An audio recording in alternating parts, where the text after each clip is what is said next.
It begins with a sound that is almost too small to notice. A slow scrape, a gentle, gritty hush, stone against stone. Carnelian, held steady in the palm, answers the pressure with a faint, sandy whisper. In a cool courtyard before the heat arrives, the rhythm is simple. Press, release, press, release. And every time the stone moves, a thin red dust blooms and settles again. Not bright, not loud, just a quiet color, like a coal that has learned patience. If you are listening from a bed or a couch, you do not need to hold yourself upright for this. You can let your shoulders soften. You can let your breathing slow. This is a calm walk through a day of work, gentle, factual, unhurried. Nothing will jump out at you. Nothing needs solving tonight. You only need to follow the rhythm, stone and breath, stone and breath. Welcome back to Sleep Stories of Forgotten Jobs, where we explore the patient routines of labor that shaped the ancient world, one careful task at a time. Tonight, we travel to Mohenjo-Daro in the year 2500 BCE, to a city of baked brick and organized streets, where craftspeople worked in specialized quarters and trade networks stretched across continents. You will spend a day as a bead maker, not a jeweler crafting for royalty, not an artist seeking fame, but a working artisan who understands how carnelian responds to pressure, how bow drills must be cooled to prevent cracking, how standardized measurements ensure fair trade. Tonight, you will know the sticky texture of abrasive paste under your fingertips, the faint metallic scent of heated stone, the gentle concentration required to drill a hole perfectly straight through carnelian no thicker than your thumb, and the quiet satisfaction of creating something small enough to travel thousands of miles on a merchant's cart. Let your jaw relax. Let the concerns of today fade like red dust settling on a stone slab. You have permission to drift. And now we begin. The first sensation is not visual. It is temperature. Cool stone beneath bare feet. You step from the sleeping chamber into the courtyard, and the night's stored coolness rises through the brick pavement. This is the best time of day. Before the sun climbs high enough to turn stone into a reservoir of heat. Before the air thickens with moisture that never quite leaves this river valley. Mohenjo-Daro sits in the floodplain of the Indus River, and humidity is a constant companion. The city's builders understood this. They built with baked brick, not mud brick that would soften in dampness. They created drainage channels that carry water away from living spaces. They positioned courtyards to catch morning breezes. Your courtyard is modest, perhaps 4 paces across, enclosed on 3 sides by brick walls that rise 2 stories. The 4th side opens to a narrow lane that leads deeper into the residential quarter. The brickwork is precise. Each brick is roughly the same size as every other brick in the city. This is not accident. This is system. When bricks match in dimension, walls rise straight. Repairs become simpler. Construction happens faster. The entire city operates on this principle. Standardization creates efficiency. You cross to the far corner where your workspace waits. Not a separate building. Not a grand workshop. Just a designated area within the household courtyard where tools live and work happens. A stone slab, flat and stable, set directly on the brick pavement. A shallow clay tray for catching dust. A small ceramic jar for water. A mortar, dark from years of use. A collection of tools wrapped in cloth. This arrangement has been refined over months and years. Everything positioned for easy reach. Nothing wasted. Nothing decorative. Pure function. You kneel beside the slab. Your knees find the familiar grooves worn into the brick. Your back settles into its working angle.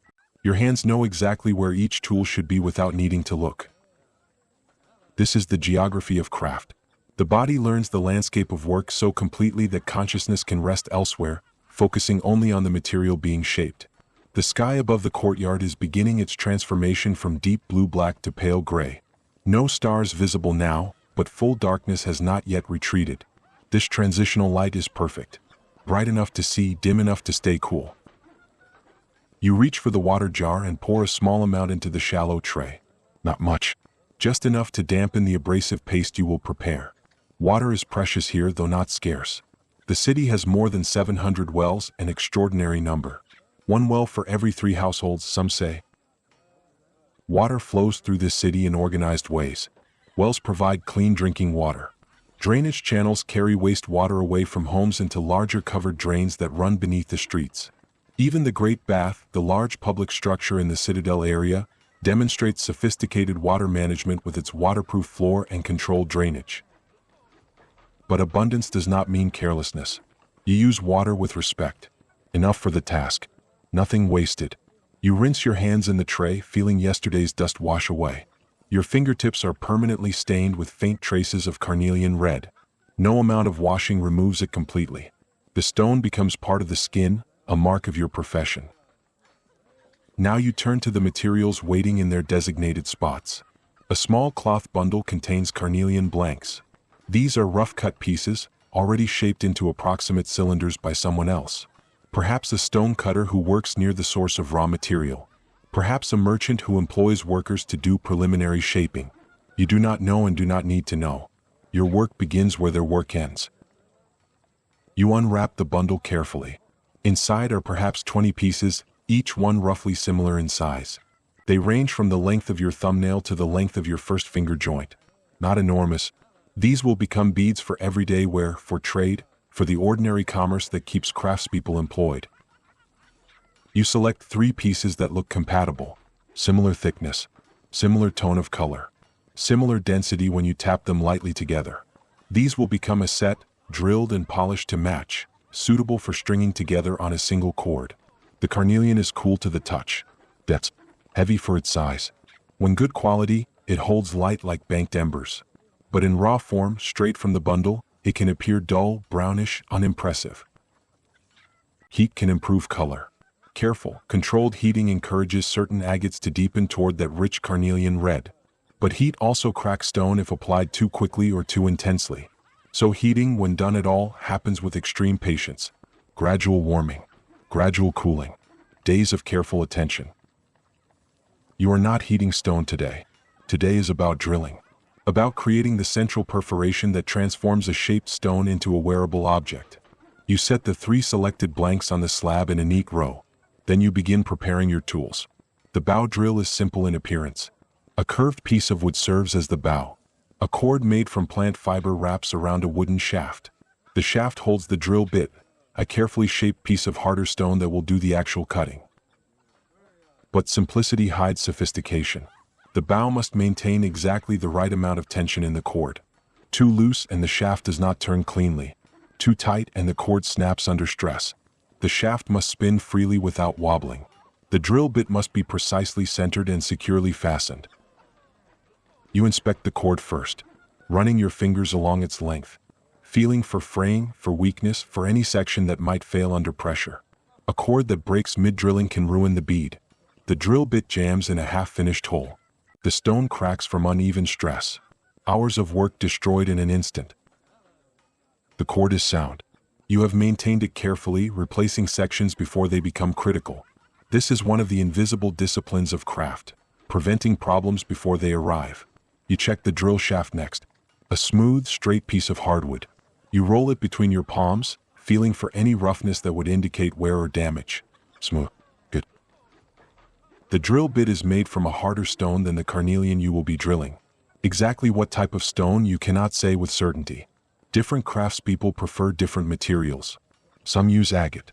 Some use other varieties of quartz. What matters is hardness and durability. You examine the drill bit's tip under the strengthening dawn light. The point is still sharp. No significant chipping. When bits wear down or break, they must be replaced. You keep several spares wrapped in cloth, prepared by specialists who understand stone shaping at microscopic scales. Now you prepare the abrasive paste. This is the secret material that makes drilling possible. The drill bit alone cannot cut carnelian efficiently. But combine the drill bit with abrasive particles, and the impossible becomes routine.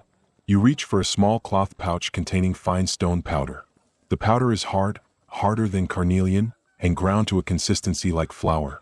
You sprinkle a small amount into the dampened tray. Add a drop more water. Mix with a wooden stick until the consistency feels right. Too dry and the paste does not stay where you need it. Too wet and it slides away without cutting. The correct consistency is thick, sticky, clingy. It should coat the drill bit and stay in place while the bit rotates. You test the paste between finger and thumb. Perfect. The courtyard is brighter now. Full dawn has not yet arrived, but you can see clearly without straining. The city beyond your walls is beginning to wake. You hear distant sounds. Footsteps on brick streets. The splash of water being drawn from a well. A voice calling something indistinct. Mohenjo-Daro does not wake with chaos. It wakes with order. People moving to tasks they have performed countless times. Systems functioning as designed. You are part of that system. One bead-maker among many craftspeople. One household among thousands. One courtyard in a city that covers more than 250 hectares. You do not need to understand the entire city. You only need to do your work well. And your work is about to begin. You select the first carnelian blank from your row of 3. This one is slightly smaller than the others. A good choice for beginning the day. If your hands are not yet fully warm, if your concentration is still settling, better to start with something less demanding. You place the blank on a small wooden platform designed to hold irregular shapes steady. The platform has a shallow depression carved into its center. When you press the carnelian into this depression, it seats firmly without rolling. Now comes the critical task, marking the entry point for the drill. The hole must be centered. Not perfectly centered, that would be impossible to achieve with eye alone, but close enough that when the bead is finished, it balances properly on a string. Off-center holes create beads that hang awkwardly, that rotate to one side when worn. Such beads are inferior. They sell for less. Sometimes they do not sell at all. You examine the blank from multiple angles, turning it slowly, judging by eye where the center should be. When you feel confident, you take a small sharp stone and scratch a tiny mark on the surface, just enough to give the drill bit a place to grip initially. You apply a dab of abrasive paste to the mark. Then you seat the drill bit against the paste. The bow cord is already wrapped around the drill shaft. You hold the shaft vertical with one hand, applying gentle downward pressure. With the other hand you grip the bow. And you begin. Pull the bow to the right. The cord unwinds from the shaft. The shaft rotates clockwise. The drill bit turns, carrying abrasive paste against the carnelian surface. Push the bow to the left. The cord winds around the shaft. The shaft rotates counterclockwise. The drill bit turns the opposite direction. Pull right, clockwise, push left, counterclockwise, back and forth, back and forth. The motion is smooth, rhythmic, not fast. Speed is the enemy of precision. Fast drilling generates excessive heat. Heat cracks stone. So you work at a pace that feels almost meditative. Steady pressure, consistent rhythm. Let the abrasive do its work. A faint grinding sound emerges. Not loud, more like a whisper than a shout. The sound of stone meeting stone, mediated by paste, transformed into progress. You count bow strokes in your head. Not because counting matters for its own sake, but because counting creates rhythm. 10 strokes, 20 strokes. Pause. You lift the drill bit away from the bead and examine the work. A tiny depression has formed where the drill bit made contact. A circle perhaps the width of a grass seed. Shallow but present. You add a fresh dab of abrasive paste to the depression. The paste that was there has begun to spread thin, its cutting particles dispersed. Fresh paste means efficient cutting. 20 more strokes. Pause. Check progress. The depression is deeper now. The drill bit is beginning to create a true hole. You can see the red dust of ground carnelian mixing with the gray paste. This mixture accumulates around the hole's edge, forming a tiny ring. You brush away this accumulation with a fingertip.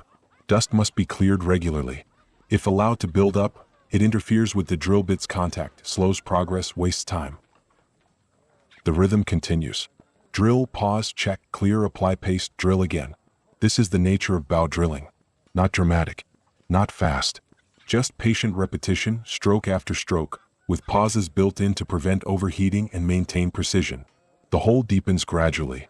After perhaps 200 strokes, you can see that the drill bit has penetrated perhaps the depth of a grain of rice. This is good progress. Faster would mean less control. Slower would mean wasted time. You feel the temperature of the bead by touching it lightly. Warm but not hot. Heat builds from friction even at slow speeds. If the stone becomes too warm, you must stop and let it cool. Continuing to drill overheated stone risks creating internal stress that leads to cracking. The stone is acceptable. You continue. The bow moves in your hand like something alive. The cord slides back and forth around the shaft with a soft whisper. The drill bit rotates, invisible now inside the deepening hole. You can only trust that it is staying centered, cutting true. This is where experience matters. A beginner watches the drill bit constantly, anxious about alignment. An experienced driller feels alignment through the resistance in the bow. If the bit begins to drift off-center, the resistance changes. The bow pulls differently. Your hand notices before your eye could see the problem. You feel no change in resistance. The hole is proceeding straight. More strokes, more pauses, more clearing of dust. Time passes in this repetitive way. You do not track it precisely. The sun is higher now, beginning to cast light directly into the courtyard. The coolness of early morning is fading, but you are focused on the work, and the work has its own time. When the drill bit has penetrated perhaps halfway through the bead's length, you stop. This is the moment of transition. You have been drilling from one end. Now you must flip the bead and drill from the opposite end, meeting the first hole somewhere in the middle. Drilling completely through from one side is possible but risks problems. As the drill bit approaches the far surface, the stone becomes fragile. It can chip or crack, ruining the bead.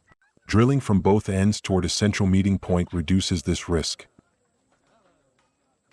You remove the bead from the platform and turn it over. The partially drilled hole is visible, a dark circle receding into the stone. You can see where the drill bit stopped, perhaps halfway to the far surface. You make a mark on this opposite surface, estimating where the hole should emerge based on where it entered. This estimation is not scientific. It is judgment built from experience. Sometimes the holes meet perfectly in the center. Sometimes they are slightly offset. As long as the offset is minimal, the bead remains functional. You seat the bead in the platform again, this time with the unmarked end facing up. Apply paste. Position the drill bit. Resume the rhythmic motion. Pull right. Push left. The familiar sound returns. The familiar rhythm resumes. And gradually, stroke by patient stroke, the second hole deepens toward the first. After completing the first bead's drilling, you take a water break. The jar beside your workspace is nearly empty. Time to refill at the neighborhood well. You carry the ceramic jar through your house's interior and into the lane outside. The walk to the well takes perhaps 2 minutes. Close enough for convenient daily use. Far enough that multiple households share each well rather than every house having its own. This distribution pattern is not accidental. Mohenjo-Daro's planners, whoever they were, designed the city with extraordinary attention to water access and management. More than 700 wells have been identified in excavations of this city. 700. For a population estimated around 40,000 people. This works out to roughly 1 well for every 3 households, a ratio almost unheard of in the ancient world. Compare this to contemporary civilizations. In Mesopotamian cities, wells are less common. River access is more important. In Egyptian settlements, the Nile provides water, supplemented by some wells but not at this density. Only in Mohenjo-Daro and other Indus cities does well construction reach this level of investment and standardization. Why such emphasis on wells? One practical reason: groundwater quality. The Indus River, while life-sustaining, carries silt and seasonal variations. Groundwater access through wells is filtered by earth, often clearer and more consistent than surface water. Another reason: reliability. Wells function year-round. Rivers flood seasonally, creating periods of excessive water followed by lower flows. Wells provide steady access regardless of seasonal variations. But there is also something deeper in this well building: a commitment to public health, a recognition that water access matters for urban life quality, an engineering culture that valued solving problems through infrastructure rather than just accepting conditions as unchangeable. The well you approach is a circular structure of baked brick, approximately 3 paces across at ground level. The opening narrows as it descends, forming a cone shape that provides structural stability while minimizing the width that must be excavated. Steps are built into the well's interior wall, descending in a spiral pattern. These steps allow people to climb down when the water table is low, or to perform maintenance and cleaning.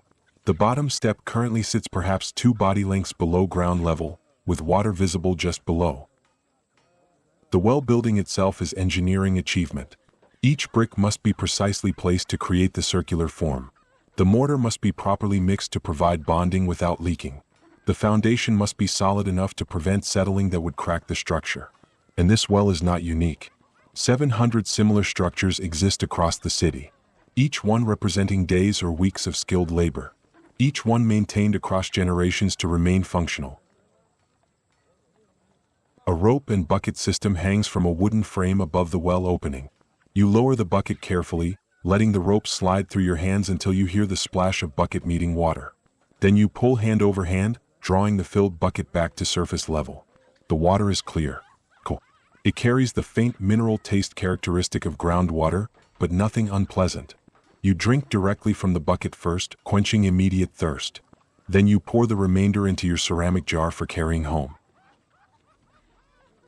As you wait for another household to finish their own water collection, you observe the well's surroundings. The brick pavement is clean. No standing water. No accumulated debris. Someone maintains this area regularly. In fact, the entire street shows evidence of maintenance. The drainage channel running alongside the street is clear. The brick pavement is level, no significant settling or breakage. The walls of adjacent buildings are in good repair. This maintenance does not happen automatically. Someone organizes it. Someone ensures that public infrastructure remains functional. Whether this is formal civic authority or informal community cooperation, you are not certain. But the result is clear. The system works. The drainage system especially demonstrates sophisticated urban planning. Every street has a drainage channel running along one side. These channels are covered with brick slabs, creating a concealed conduit for wastewater. At regular intervals, inspection holes allow access for cleaning and repairs. Your household connects to this drainage system through a small channel that originates in your courtyard, passes through the house wall, and enters the street drain. Every time you pour water in the courtyard, every time you wash tools or materials, the water flows through this connection into the public system. From there, wastewater flows to larger main drains that run beneath major streets. These mains eventually carry everything to collection points outside the residential areas. The exact final destination is unclear, perhaps drainage fields, perhaps eventually to the river, but the important fact is that wastewater does not accumulate in living areas. This system requires planning at multiple scales. Individual households must build connecting drains properly. Street-level drains must be constructed with appropriate slope to ensure flow. Main drains must be sized to handle the combined output of many street drains. And everything must be maintained to prevent blockages. The achievement is remarkable when you consider the coordination required. Mohenjo-Daro was not built all at once. It grew over time. Yet somehow, as it grew, the drainage system expanded in coordinated fashion. New streets included drains. New houses connected properly. The system maintained its integrity across generations of construction. This suggests some form of building standards, some shared understanding of how things should be done. Perhaps master builders who understood the principles and passed them to apprentices. Perhaps civic authorities who enforced standards. Perhaps simply strong tradition that resisted deviation. Whatever the mechanism, it worked, and continues working. Whatever the mechanism, it worked, and continues working. The bricks themselves demonstrate another level of standardization. Almost every brick in Mohenjo-Daro conforms to a consistent ratio. The length is typically about 4 times the height. The width is about twice the height. This creates a proportion that appears across thousands of bricks. Why this ratio? Likely because it is mathematically convenient. Bricks of this proportion can be arranged in multiple patterns while maintaining structural integrity. Walls can be built using various bonding patterns. Arches can be constructed. Drains can be covered. The standardized size makes all these tasks simpler. And simpler construction means more efficient construction. Less time calculating. Less time cutting bricks to fit. More time actually building. This reflects an engineering culture that valued efficiency and standardization.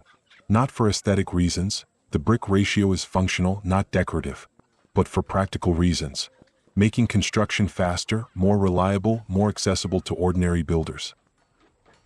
Even someone with modest training can build a reasonable wall using standardized bricks. The bricks themselves guide the construction. Place them in familiar patterns. Trust the standard dimensions. The structure emerges almost naturally. This democratization of building capability may explain why Mohenjo-Daro could grow so large. Building was not restricted to elite specialists with secret knowledge. The standardized materials and clear patterns made construction accessible to many people. The Great Bath in the Citadel area represents another level of water engineering. You have seen it occasionally, though it is not part of your daily routine. The bath is a large rectangular pool, descended by brick steps, with a floor carefully waterproofed using gypsum plaster and layers of bitumen. The construction quality is exceptional. After perhaps 500 years of use, the waterproofing apparently still functions, though your time period has no way to know how long the structure has existed. The bath's purpose is debated even among your contemporaries. Some say it is for ritual purification. Some say it is for communal bathing. Some say it serves civic functions related to public health. All these explanations might be partially true. What is undeniable is the engineering. Creating waterproof construction in a large pool using available materials required sophisticated understanding of material properties and construction techniques. The gypsum plaster alone represents specialized knowledge. Too thin and it cracks. Too thick and it separates from the brick beneath. Getting it right required experience and skill. The bitumen waterproofing layer represents even more specialized knowledge. Bitumen must be heated to apply properly. But overheated bitumen becomes brittle. The temperature must be controlled carefully during application. And the layer must be thick enough to be effective but not so thick that it becomes unstable. These techniques were not obvious. Someone discovered them through experimentation. Someone refined them through practice. Someone taught them to others. And the knowledge accumulated into a body of civil engineering expertise that made structures like the Great Bath possible. This expertise serves your work indirectly. The same culture that can build the Great Bath can support specialist craft workers like you. The same engineering capability that creates sophisticated drainage can create the urban environment where bead making is economically viable. Because craft specialization requires urban density, and urban density requires infrastructure. And infrastructure requires engineering knowledge. All these elements connect. The well you just drew water from. The drainage system that keeps your courtyard clean. The standardized bricks that build your workshop walls. The Great Bath that demonstrates civic ambition. All part of the same system. All enabling your work. You finish filling your water jar and begin the walk home. The water sloshes gently with each step. The jar's weight is familiar, manageable. You have carried this weight thousands of times. As you walk, you notice details of the urban environment that usually pass without conscious observation. The way street corners are reinforced with extra brickwork to resist erosion from turning carts. The way drains are positioned to avoid creating tripping hazards. The way wells are spaced to ensure no household is more than a few minutes' walk from water access. These are not accidents. These are design decisions, implemented consistently across the city, maintained across time. You wonder who made these decisions. Who first realized that well density mattered for urban health? Who calculated that drainage channels needed specific slopes to function? Who determined the optimal brick proportions? Names are lost to you. Indus script remains largely undeciphered in your time and for thousands of years afterward. If records exist, you cannot read them. If individuals deserve credit, their names are not known to you. But their work persists. Their decisions shape your daily life. Their engineering creates the environment where you can specialize in bead making rather than spending most of your time on basic survival tasks. This is the gift of good urban planning. It creates space for specialization, for craft, for culture, for the quiet productivity that builds civilization. You arrive home with a filled water jar. Set it in its designated spot. Return to the courtyard workspace. The brief water gathering trip has taken perhaps 10 minutes. Now work can resume. But those 10 minutes involved interacting with multiple systems that make your life possible. Well, drainage, paved streets, standardized construction, all functioning quietly, reliably, enabling your work. You pick up the second carnelian bead. Mark the entry point for drilling. Apply paste. Seat the drill bit. Pull right. Push left. The familiar rhythm returns. And beneath that rhythm, invisible but essential, the city functions. Water flows where it should. Waste drains where it must. Wells provide access. Standards ensure compatibility. The boring reliability of good infrastructure. The foundation beneath every specialized craft. The silent support that makes civilization possible.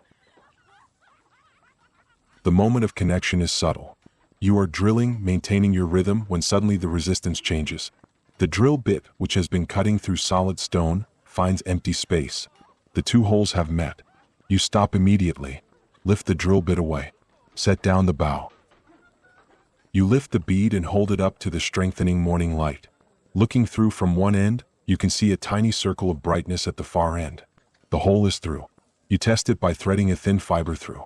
If the fiber passes easily from one side to the other, the hole is good. If it catches or binds, there is a problem, perhaps a misalignment where the two holes met, creating a step or ledge inside. The fiber passes smoothly. No catching. The holes have met well. You feel a small satisfaction. Not celebration. Not pride. Just the quiet acknowledgement that this particular task went as planned. The bead has been successfully drilled. But the work is not finished. Drilling creates the possibility of a bead. Polishing creates the actuality. You set the drilled bead aside and reach for the second blank in your row of 3. The process will repeat. Mark, drill from one side, flip, drill from the other side, connect, test. The second bead is slightly longer than the first. This means more strokes, more time, more opportunities for error. Long beads are prestigious because they are difficult. A hole that stays straight through a bead longer than your thumb's first joint demonstrates serious skill. You mark the entry point. Prepare paste. Begin drilling. The rhythm returns immediately. Your body remembers. Hands, arms, shoulders, back, all coordinated without conscious thought. This is what practice creates, the ability to work while the mind rests. The courtyard is fully bright now. The sun has not yet cleared the surrounding walls, but indirect light fills the space with clear visibility. You can see every detail of the work. The tiny marks on the stone. The accumulation of red dust. The slow deepening of the hole. Somewhere beyond your courtyard, the city continues its daily activities. You hear the sound of a wooden cart passing in the lane. Its wheels rumble over brick pavement. Someone calls out, perhaps greeting a neighbor. The sounds are muffled by walls but present enough to remind you that you are part of a larger community. Mohenjo-Daro is a working city. Not a religious center dominated by temples. Not a military fortress bristling with weapons. A place where people make things, trade things, eat, sleep, raise children, and die. The artifacts found here speak of daily life more than ceremonial grandeur. Beads are part of this daily life. People wear them. Not just the wealthy. Everyone. Men and women both. Beads signal identity, status, prosperity. A well-made necklace carries meaning beyond decoration. And someone must make those beads. That someone is you. The second bead's hole proceeds smoothly. No cracks. No drift. When you flip it to drill from the opposite end, the alignment looks good. The holes will meet cleanly. You continue until connection happens. Test with fiber. Success. 2 beads drilled. 1 remains. The third bead is intermediate in length. Not the easiest, not the hardest. By now your hands are fully warmed, your concentration fully engaged. This one should proceed quickly. You mark, apply paste, begin drilling. The bow moves. The shaft rotates. The bit cuts. And then, 30 strokes in, you feel something wrong. The resistance has changed. Not the change of connection, which would be too early at this shallow depth. A different change. A grinding, catching sensation that should not be there. You stop immediately. Lift the drill bit. Examine it. The bit's tip has chipped. A small piece of the harder stone has broken away, leaving an irregular surface. This bit can no longer drill cleanly. It will create rough holes, potentially crack the material being drilled. This is not disaster. This is ordinary. Drill bits wear out. They chip. They break. You keep spares for exactly this reason. You unwrap your spare bits from their cloth. Select one of similar size. Detach the damaged bit from the shaft. Attach the new one. Secure it firmly. Test the shaft's balance by rolling it between your palms. Good. The new bit is properly centered. You return to the third bead. The partial hole is shallow enough that starting over with the new bit causes no problem. Apply fresh paste. Resume drilling. The new bit cuts cleanly. The resistance is smooth again. The rhythm returns. More strokes. Deeper progress. Flip the bead. Drill from the opposite end. Connection. Testing. Success. 3 beads drilled. A small set complete. You set them in a row on the slab and observe them together. 3 carnelian beads, roughly similar in size, each with a clean hole through the center. They are not finished. They are still rough, with tool marks visible, edges slightly irregular. But they are progressing toward completion. As you clean the red carnelian dust from your workspace after drilling 3 beads, you think about Chanhudaro, the city to the south, the place where bead making happens differently. You have never visited Chanhudaro yourself. The journey would take a full day by ox cart, perhaps longer on foot, but you have met craftspeople from there. You have seen their work in Mohenjo-Daro markets, and what you have seen is both impressive and slightly unsettling. Impressive because the quality is consistently high. Unsettling because the scale of production suggests a different kind of organization than what you practice. In Mohenjo-Daro, bead making happens in household courtyards like yours. Individual craftspeople working independently, taking commissions from merchants, controlling their own pace and techniques. This model emphasizes autonomy and flexibility. You can accept or decline commissions based on your own judgment. You can experiment with techniques. You can develop a personal style. But this autonomy comes with limitations. Your maximum output is constrained by what your 2 hands can accomplish in a day. Even working from dawn to dusk, you can only drill so many holes, polish so many surfaces. Your production capacity is inherently limited. Chanhudaro operates differently, or so you understand from second-hand accounts. Archaeological excavations in the distant future will reveal that Chanhudaro dedicated perhaps half its urban area to craft production. Workshops filled with evidence of bead making, unfinished beads in various stages, drilling debris, broken tools, furnaces for heating. The scale suggests not just individual craftspeople but organized production centers where multiple workers collaborate. You imagine what such a workshop might look like. Not one person with a bow drill, but several people working simultaneously. One person preparing blanks, another person drilling, another person polishing, perhaps another person managing the furnace for heat treatments. This division of labor would enable much higher output than household craft work. Each worker could specialize in one step, becoming extraordinarily efficient at that particular task.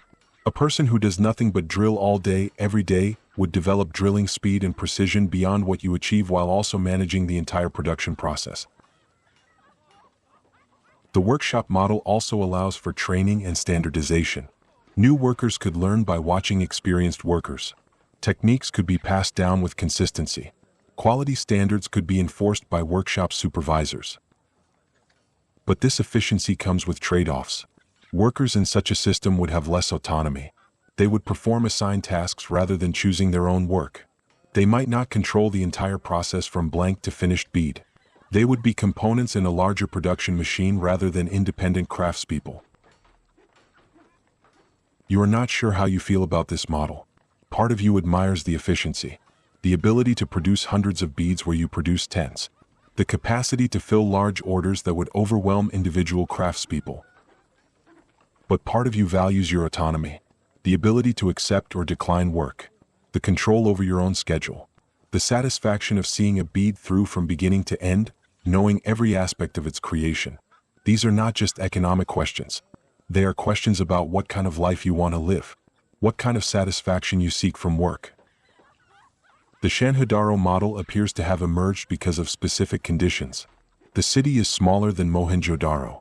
Perhaps it made economic sense to concentrate craft production rather than distributing it across many households.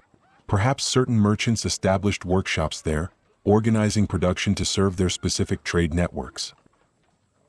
Or perhaps Chanhudaro simply evolved differently through countless small decisions over many generations, until specialized manufacturing became its identity. Whatever the historical reasons, the result is that Chanhudaro has become known as a manufacturing center. Merchants who want large bead orders go to Chanhudaro. Merchants who want custom work or smaller quantities come to Mohenjo-Daro craftspeople like you. This creates a kind of complementary relationship rather than pure competition. You serve different market segments. Chanhudaro handles volume. You handle customization. But you wonder about the future. If Chanhudaro's model proves more economically efficient, will more cities adopt it?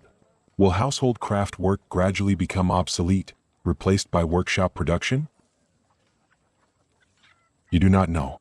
Economic systems evolve unpredictably. What seems permanent can change within a generation. What seems impossible can become standard practice. For now, you continue your household model. And for now, it provides adequate livelihood. But you remain aware that alternatives exist, that other craftspeople have chosen different paths, that the future may require adaptation. One specific example illustrates the scale difference between your work and Chanhudaro production: the decorated long carnelian beads. You made one decorated bead recently. It took approximately 3 days from start to finish. Drilling, decorating, heat treatment, polishing. 3 days for one bead. But the truly exceptional decorated beads, the long barrel-shaped ones that command the highest prices, can take much longer. You have heard estimates of 3 to 8 days for complex decorated pieces. Some merchants speak of beads that required weeks of careful work. In fact, detailed calculations suggest that the most elaborate long decorated carnelian beads might take 480 days to produce from raw material to finished product. Not 480 days of continuous work, but 480 days including material sourcing, multiple heat treatments with cooling periods, extensive drilling and polishing, pattern application, and quality verification. This timeline seems almost impossible. More than a year for a single bead? Even allowing for many beads in process simultaneously, the investment required is extraordinary.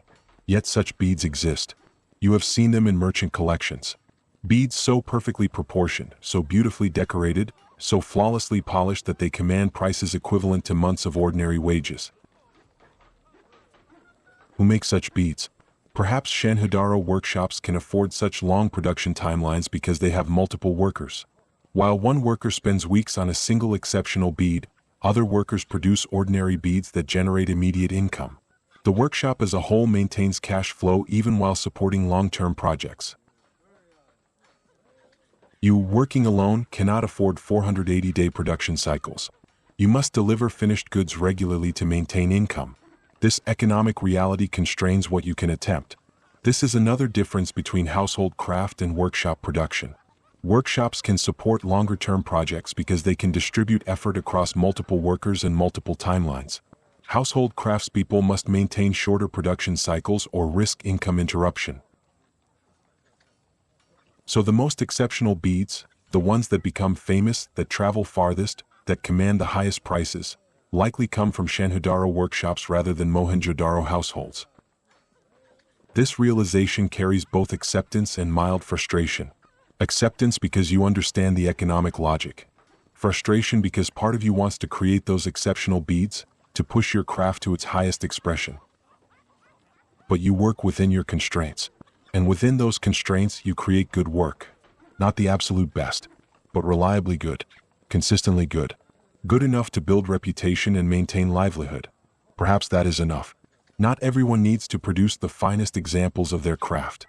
The system needs reliable producers of good quality goods in larger quantities than the rare exceptional pieces.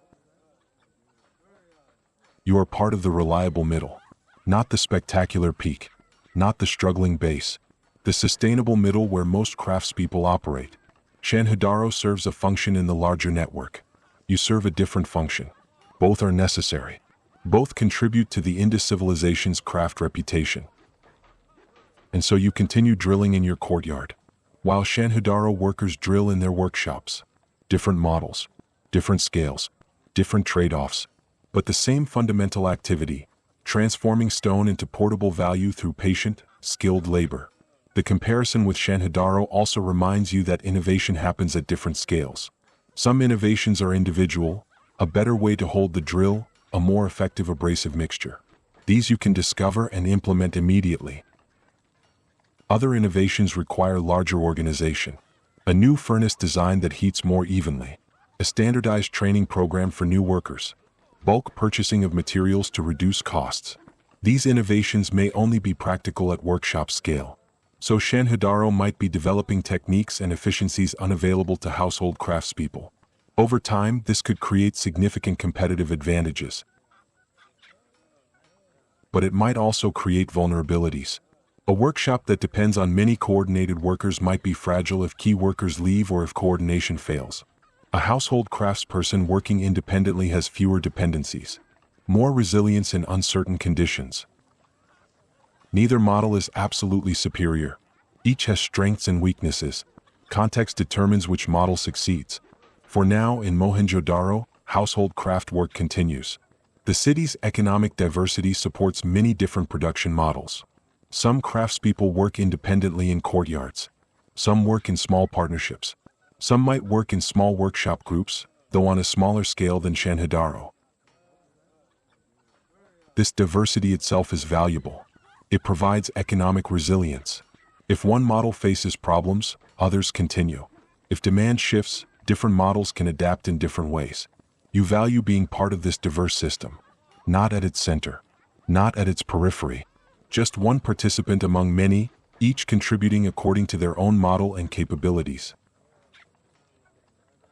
As you wrap today's drilled beads and prepare for tomorrow's polishing work, you carry these thoughts lightly. Chanhudaro exists. Your work exists. Both have value. Both will continue until circumstances change. And when circumstances do change, as they inevitably will, craftspeople will adapt. They always have. They always will.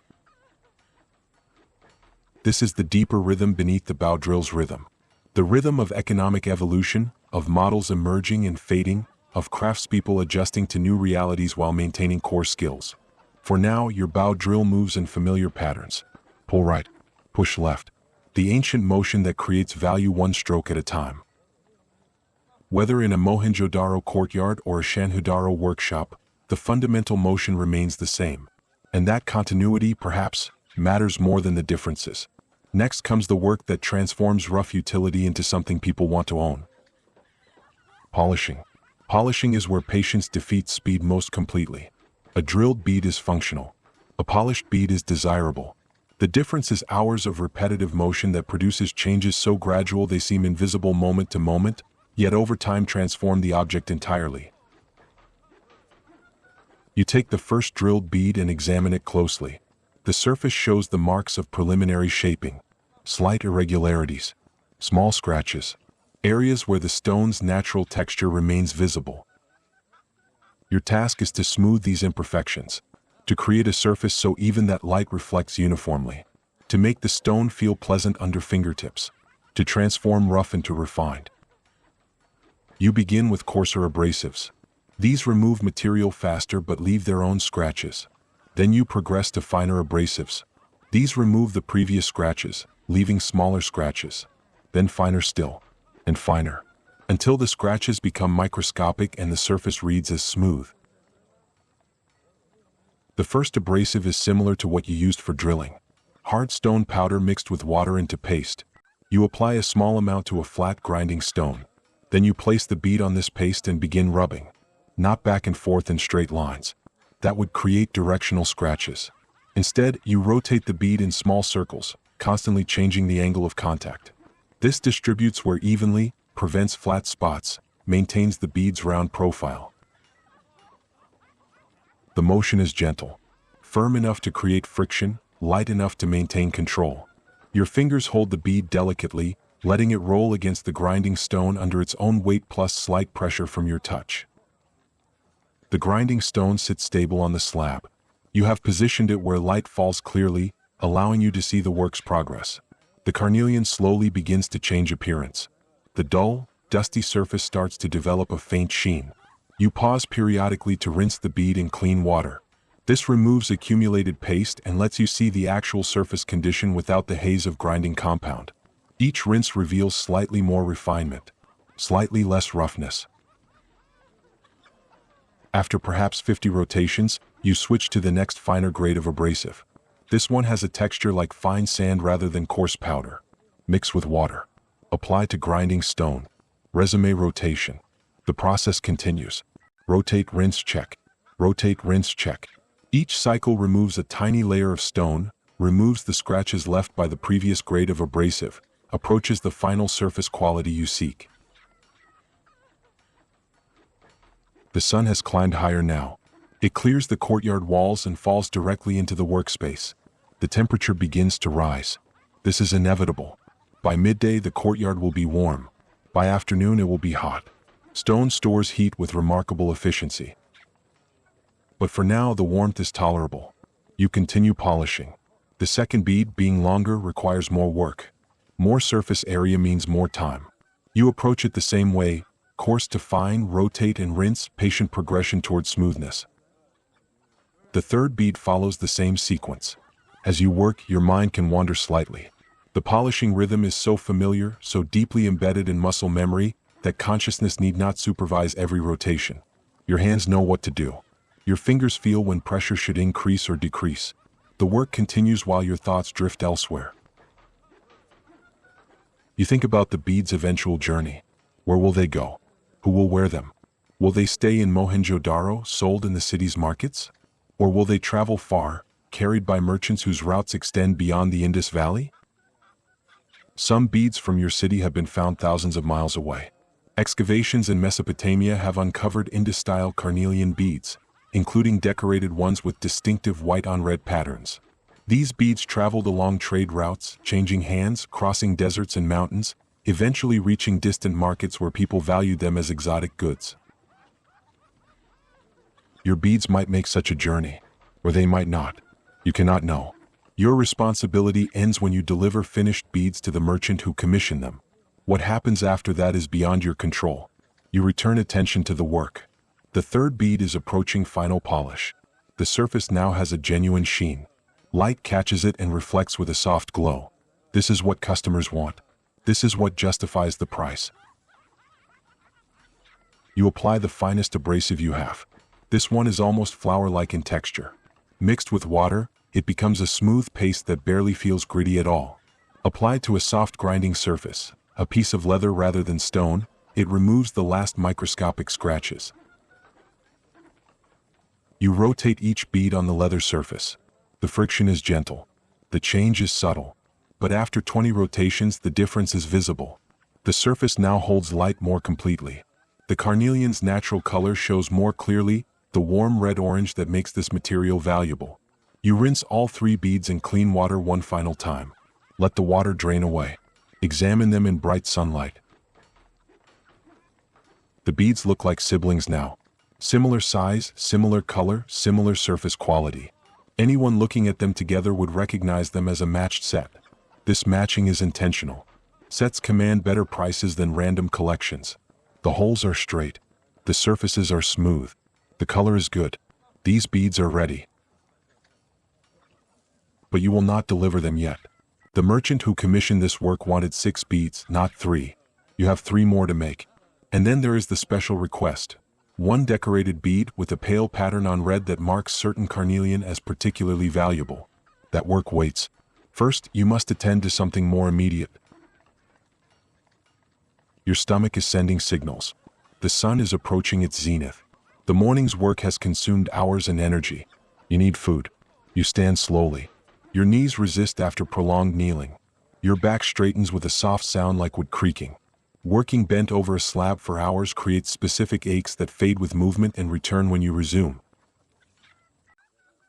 You walk to the courtyard's small water jar and drink.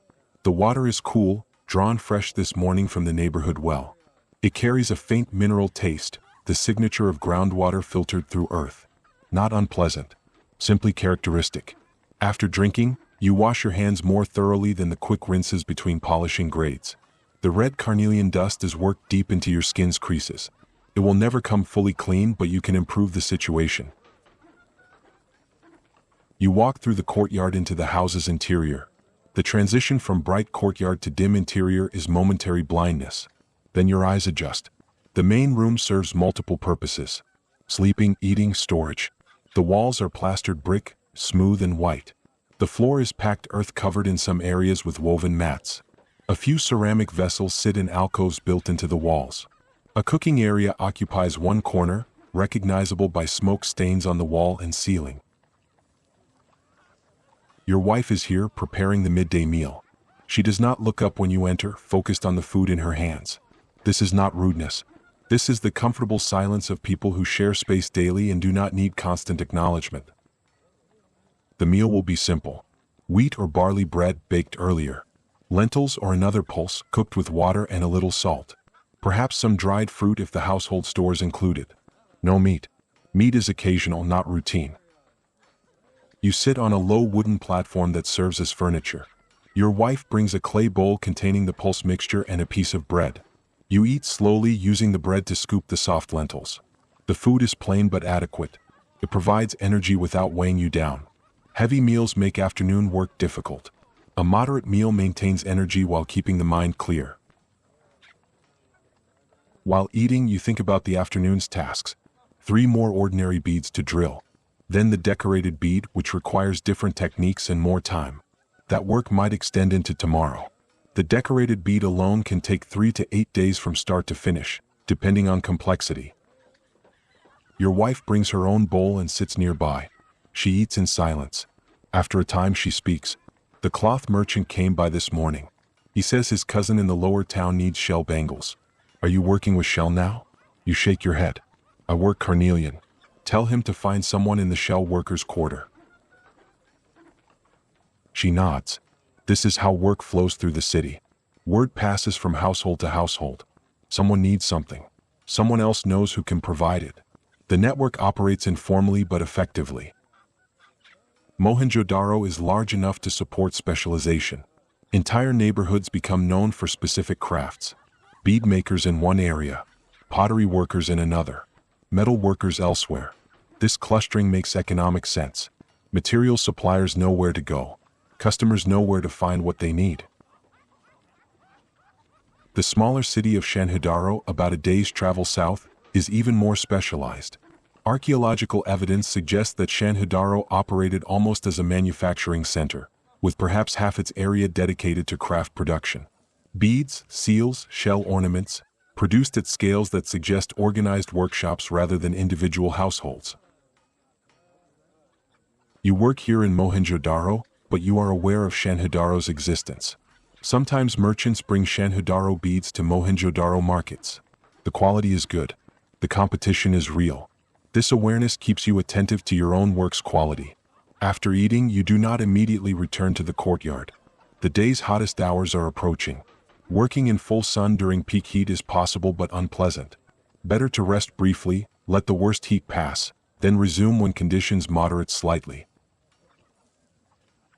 After finishing the simple midday meal, you sit with your wife in the main room and discuss household matters. This is routine.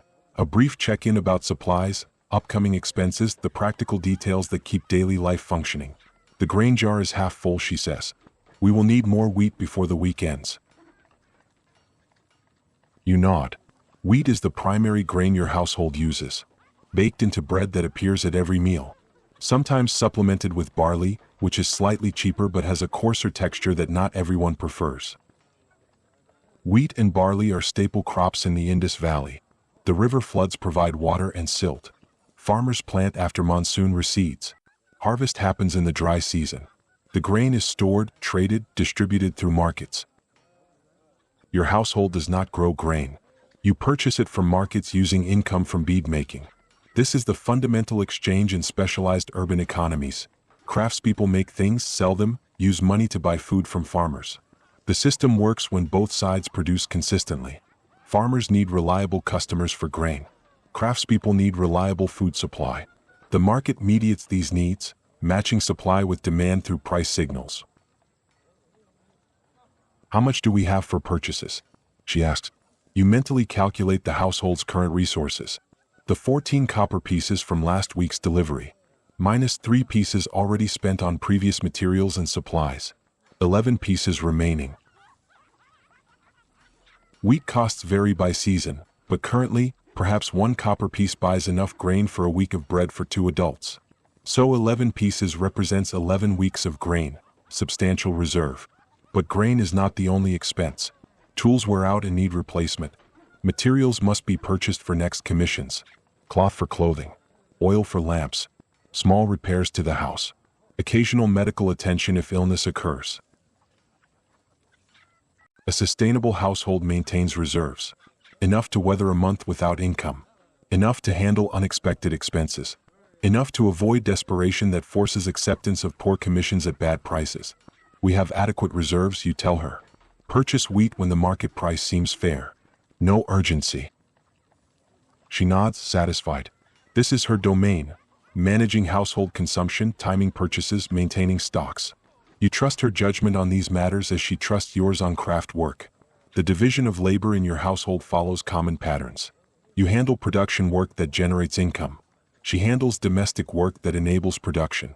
Neither role is more valuable. Both are necessary. The household functions through partnership. Your wife is not your property. Not in the legal sense that exists in some civilizations. She has her own family connections, her own social networks, her own skills that contribute to household prosperity. Marriage is partnership more than ownership. If the household were wealthier, she might have servants to assist with grinding grain, carrying water, maintaining the house. But you are not wealthy. You are comfortable. And comfortable means doing necessary work yourselves. The house itself reflects this middle-tier economic status. Not a grand multi-room structure. Not a single cramped space. Something intermediate. The main room serves multiple functions. Sleeping happens here at night. Woven mats spread on the floor, simple bedding that can be rolled and stored during day. Eating happens here at meal times. Storage happens in built-in alcoves and ceramic vessels. The cooking area occupies one corner with its hearth and smoke vent. A second, smaller room provides additional storage and workspace for tasks that need shelter from courtyard weather. The courtyard itself serves as both workspace and circulation space, connecting rooms and providing access to the lane outside. The walls are brick, baked brick, not mud brick. This is standard in Mohenjo-Daro. The city's builders understood that baked brick resists moisture better than mud brick, lasts longer, provides more structural integrity. Some wealthier houses have 2 stories. Yours is single story. 2 stories require more materials, more complex construction, more maintenance. For a household of 2 adults with no children, single story is adequate. The mention of children is its own quiet sorrow. You and your wife have been married perhaps 12 years. No children have survived. There were pregnancies. There were losses. Now you both accept that children may not arrive. This affects household economics. Children are both expense and future security. Expense when young, more mouths to feed, more care required. Security when grown, potential support in old age, continuation of family craft knowledge.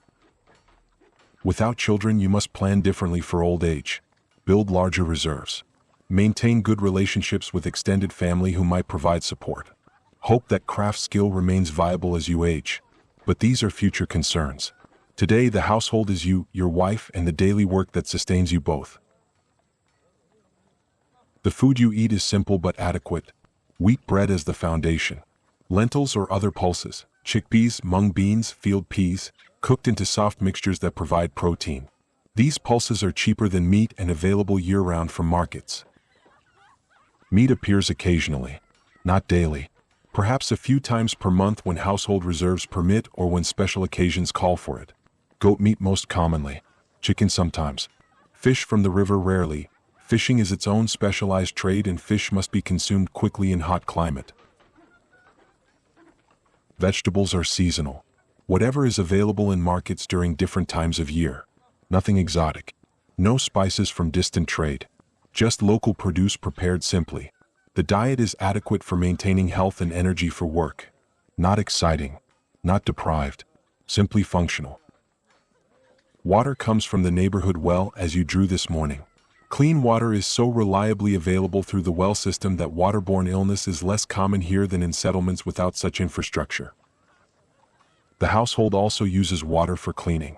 Washing bodies, washing clothing, washing tools and work materials. The drainage system makes this practical. Used water flows away rather than accumulating. This drainage-enabled cleanliness probably contributes to city health, though you have no scientific understanding of disease transmission. For lighting after dark, small ceramic oil lamps burn plant oil or sometimes animal fat. These provide enough light for necessary evening tasks. But serious work happens during daylight. Drilling beads by lamplight would be impractical and dangerous. Your clothing is simple. A wrapped lower garment, cloth draped and folded around the waist and legs, secured with a cord. An upper garment when needed for warmth or modesty. Cotton is common material. The Indus Valley is famous for cotton cultivation and weaving. Footwear is minimal. Often you work barefoot, especially in the courtyard where brick pavement is smooth. For walking longer distances on rougher surfaces, simple sandals protect feet. Jewelry exists, of course. You make beads. Your wife sometimes wears simple necklaces or bangles, but not the elaborate ornaments that wealthy households display. Functional decoration, not status signaling. The household's total annual income is difficult to calculate precisely because income arrives irregularly. Some weeks bring good commissions and good payment. Other weeks bring less. Averaging across a year, perhaps the equivalent of 40 to 50 weeks of ordinary labor wages. This places you above basic laborers but well below merchant class or potential elite. Comfortable. Sustainable. Not poor. Not wealthy. The craftsperson middle. Out of this income comes all household expenses. Food. Materials. Tool maintenance and replacement. Clothing. Occasional medical care, contributions to family networks, small luxuries when resources permit. What remains after expenses is reserve, slowly accumulated over years. Insurance against bad seasons, illness, unexpected problems. The reserve might currently represent perhaps 3 months of total household expenses. Adequate but not lavish. This economic security allows you to refuse commissions that seem inadequate or risky. You do not work from desperation. You work from choice within constraints. This makes the work more sustainable. The measurements used in commerce affect your economic security. Standardized weights allow fair exchange. When you purchase materials by weight, you can verify the merchant is not cheating. When you sell beads by count, both parties agree on what 6 beads means. The Indus weight system uses small stone cubes carved to specific masses. The system is apparently binary for small weights, 1 unit, 2 units, for units, 8 units, then shifts to decimal for larger weights, 10 units, 20 units, and so on. These standardized weights exist throughout the Indus region. A weight verified in Mohenjo-Daro is accepted in Harappa or Lathal. This standardization enables long-distance trade because merchants in different cities agree on measurement. You do not own a complete set of weights, but you have seen them often enough to recognize when measurements seem wrong. This knowledge protects you from being cheated. Not perfect protection, but practical defense. The copper pieces you receive as payment are not perfectly standardized coins in the modern sense, but they are roughly consistent in size and composition. Merchants accept them. You can exchange them for goods. They serve as money. Some wealthier transactions use silver. You have rarely handled silver. Your economic layer operates in copper and barter. Silver is for larger trades, for merchant-level transactions, for accumulating significant wealth. You are content with copper. It buys what you need. It represents fair value for your work. It accumulates slowly into security. Your wife manages much of the copper directly. She makes market purchases. She knows which vendors offer fair prices. She times purchases to take advantage of seasonal variations. Her knowledge in this domain equals your knowledge of bead-making in importance. The household's partnership extends to decision-making. Major purchases are discussed. Neither party makes unilateral decisions about significant expenses. This collaborative approach has served you well. Some households operate differently. Some men control all finances. Some wives have no voice in economic decisions. But your household developed its own pattern, and that pattern works. The midday conversation ends. No decisions needed today. Just confirmation that the household is functioning normally. Reserves are adequate. No immediate concerns. You return to the courtyard and afternoon work. Your wife moves to her own tasks, perhaps grinding grain for tomorrow's bread using the stone hand mill kept in the house's interior. The rhythms of daily life continue. Work and rest. Income and expense. Individual effort and household partnership. Small daily actions that accumulate into sustained livelihood. This is not a dramatic life. No great adventures. No historical significance. Just the ordinary existence of a skilled craftsperson in a functioning city. But this ordinary existence is valuable precisely because it is sustainable. Because the systems work. Because specialization is possible. Because infrastructure supports it. Because trade networks connect it to larger economies. You are living in one of humanity's earliest sophisticated urban civilizations. In the daily routine that seems unremarkable to you. In the simple meal of bread and lentils. in the copper pieces that represent fair value, in the household partnership that shares labor and decisions. All of it is achievement. All of it depends on systems functioning. All of it represents human progress toward complexity and specialization. And you, making your small contribution through patient beadwork, are part of that achievement. One household among thousands. One craftsperson among many. One day in a city that will endure for hundreds of years before its eventual abandonment. But today it endures. Today the systems function. Today the work continues. And that is enough. You lie on a woven mat and close your eyes. Not to sleep deeply, just to rest. The body needs recovery between concentrated work sessions. Your wife moves about the room quietly, attending to her own tasks. She might be grinding grain for tomorrow's bread, or repairing a garment, or organizing storage. Her work is as constant as yours, though different in nature. The household operates as a unit. Your craft work brings income. Her domestic work maintains the infrastructure that makes your craft work possible. Neither role is more valuable than the other. Both are necessary. You rest perhaps half an hour. The heat in the room builds slightly.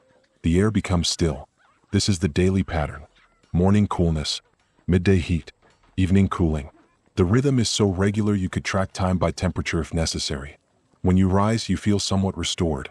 The brief rest has eased the back discomfort. Your hands feel ready to resume work. But before returning to the courtyard, you perform a small accounting task that keeps your work organized. You keep a tally on a piece of broken pottery, a potsherd with smooth sides suitable for marking. Using a sharp stone, you make small scratches that represent completed beads. 3 scratches for today's 3 finished beads. These join previous scratches representing earlier work.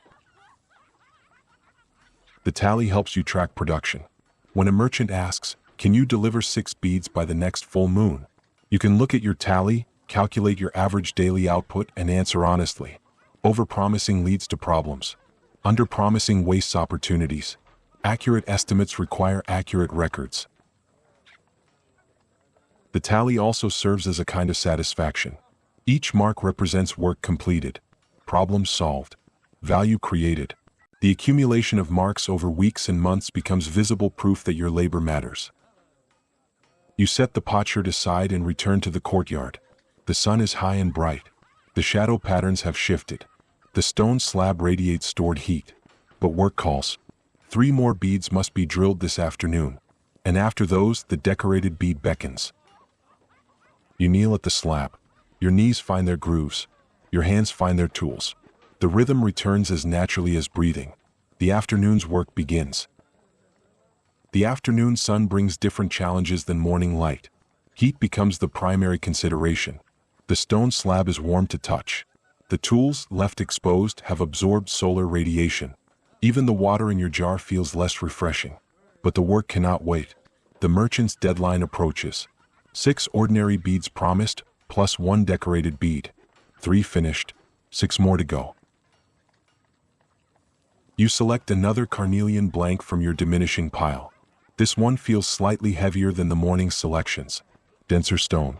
This can mean harder drilling, more resistance, slower progress, but also potentially better final quality. Dense carnelian often produces better polish. You go through the familiar sequence. Mark the entry point. Prepare abrasive paste. Seat the drill bit. Begin the bow motion. Pull right. Push left. Back and forth. The rhythm is identical to this morning's work, but your experience of it differs. In morning, each stroke felt fresh. Now, each stroke carries the weight of repetition. Your muscles remember the hundreds of strokes already completed today. Fatigue begins to whisper at the edges of consciousness. This is where discipline matters. When work is new and interesting, motivation comes easily. When work becomes repetitive and tiring, discipline sustains progress. You do not need to feel enthusiastic. You only need to continue the motion. Pull right. Push left. The drill bit cuts into the carnelian. Red dust accumulates. You brush it away. Add fresh paste. Continue. The afternoon shadows shift slowly. Time passes in measured strokes. You do not count them now. Counting would make the work feel longer. Instead, you let the motion become almost meditative. The mind can drift while the hands maintain rhythm. You think about next week's work. Another merchant has inquired about a commission. 20 small beads, uniform size for a garment ornament. Simple work but time-consuming. Worth accepting if the pay is fair. The drill bit penetrates halfway through the current bead. You flip it. Mark the opposite end. Resume drilling from that side. More strokes. More dust. More paste. Connection happens. The holes meet. You test with fiber. Clean passage. Success. 1 bead complete. 5 more to go. You reach for the next blank, and the next, and the next. Each bead follows the same sequence. Mark, drill, flip, drill, connect, test. The process is identical every time, yet each bead presents slight variations. This stone is slightly harder.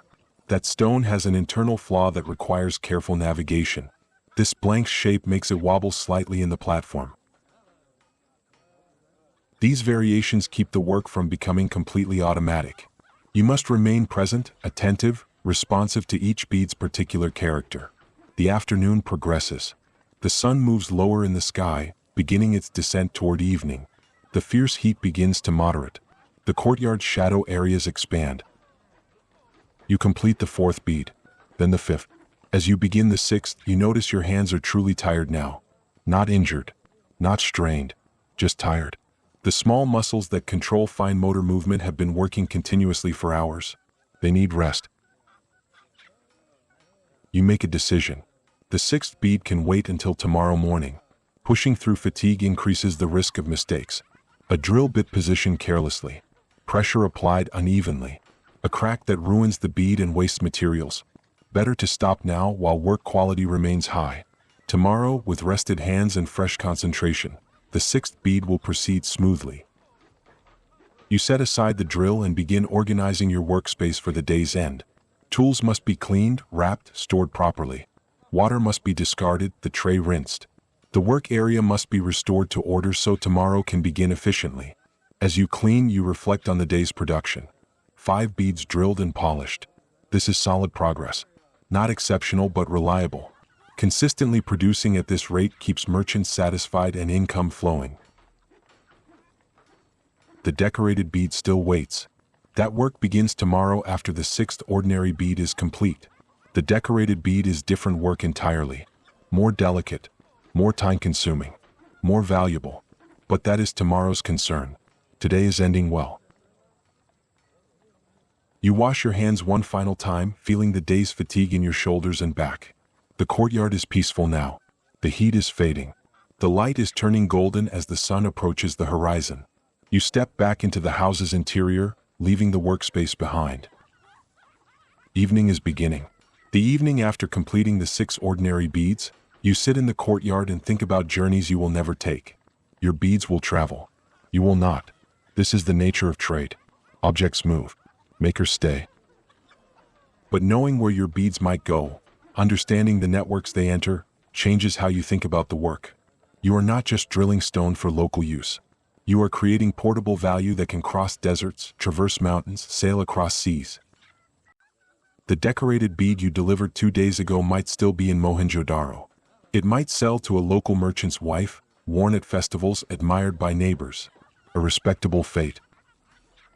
Or it might be purchased by a long-distance trader. Someone who travels routes measured in months, not days. Someone who carries goods from the Indus Valley to places you know only as names. Mesopotamia, Susa, Ur, Babylon. You have heard these names from traveling merchants. Cities far to the west. Cities where different languages are spoken, different gods are worshipped, different kings rule. Yet those cities want Indus beads, especially decorated carnelian beads. What? You do not fully know. Perhaps the material itself is valued, carnelian deposits of highest quality are rare. Perhaps the decoration technique is admired, the white on red pattern is distinctive, recognizable as coming from the Indus region. Perhaps it is simply fashion, the way distant things become desirable because they are distant.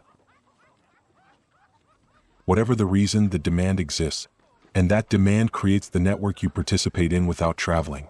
A merchant once told you about the scale of this network. He had traveled to the coast, to port cities where ocean-going vessels dock. These ships are not river boats. They are larger, built to handle sea conditions, crewed by sailors who navigate by stars and coastal landmarks. These ships carry Indus goods westward along the coast of what some call the Persian Gulf. They stop at islands, places with names like Dilmun, ports where goods are transferred from Indus merchants to Mesopotamian merchants. The beads continue their journey, changing hands, moving through multiple transactions, each one adding distance and value. Eventually, weeks or months after leaving Mohenjo-Daro, an Indus carnelian bead might arrive in Ur or Susa or another Mesopotamian city. There, it enters a completely different economic world. A world where writing is more common. Where temple bureaucracies track goods in detailed records. Where kings commission monumental architecture. In those cities, Indus beads are exotic imports, evidence of far trade, status markers. Archaeological excavations centuries in your future will find decorated carnelian beads in the royal cemetery at Ur, buried with wealthy individuals as precious grave goods. These beads traveled from workshops like yours to the tombs of Mesopotamian elite. The thought is both humbling and empowering. Humbling because your work is just one tiny component of vast networks involving thousands of people. Empowering because your work is good enough to merit such journeys. But long-distance trade also requires systems beyond just making quality goods. Trust becomes critical when transactions span months and involve people who will never meet face-to-face. This is where seals become important. You see seals frequently. Small carved stamped seals, usually made from steatite, a soft stone that carves easily. Each seal has a unique design on its face: animals, geometric patterns, script characters. When pressed into soft clay, the seal creates an impression that identifies ownership or authority. Merchants use seals to secure bundles of goods. A package is tied with cord. Clay is pressed over the knot. The seal is stamped into the clay. When the clay hardens, the package is effectively locked. The seal impression proves the package has not been opened in transit. If someone were to open the package, take goods, and retie it, the seal impression would be broken. The recipient would know the package was tampered with. The security is not physical. Clay can be broken easily. The security is accountability. The seal creates evidence. Your bead merchant uses such seals. When he packages beads for distant sale, he seals the containers with his personal stamp. When those containers reach their destination, buyers can verify the seal matches what they were promised. If goods match the sealed count, trust builds. Next transaction becomes easier. Over time, certain merchants become known as reliable. Their seals are recognized in distant cities. Trust networks form. And these trust networks enable the entire long-distance trade system to function despite the impossibility of direct oversight. You do not own a personal seal. Seals belong to merchants, administrators, perhaps wealthy household heads. But you benefit from the seal system. When a merchant confidently commissions 20 beads for distant trade, he can do so because he knows the seal system will protect his goods during their journey. That confidence creates demand. Demand creates your livelihood. Some decorated carnelian beads have been found even farther than Mesopotamia. The merchant who told you about sea trade mentioned that occasional beads reach Egypt.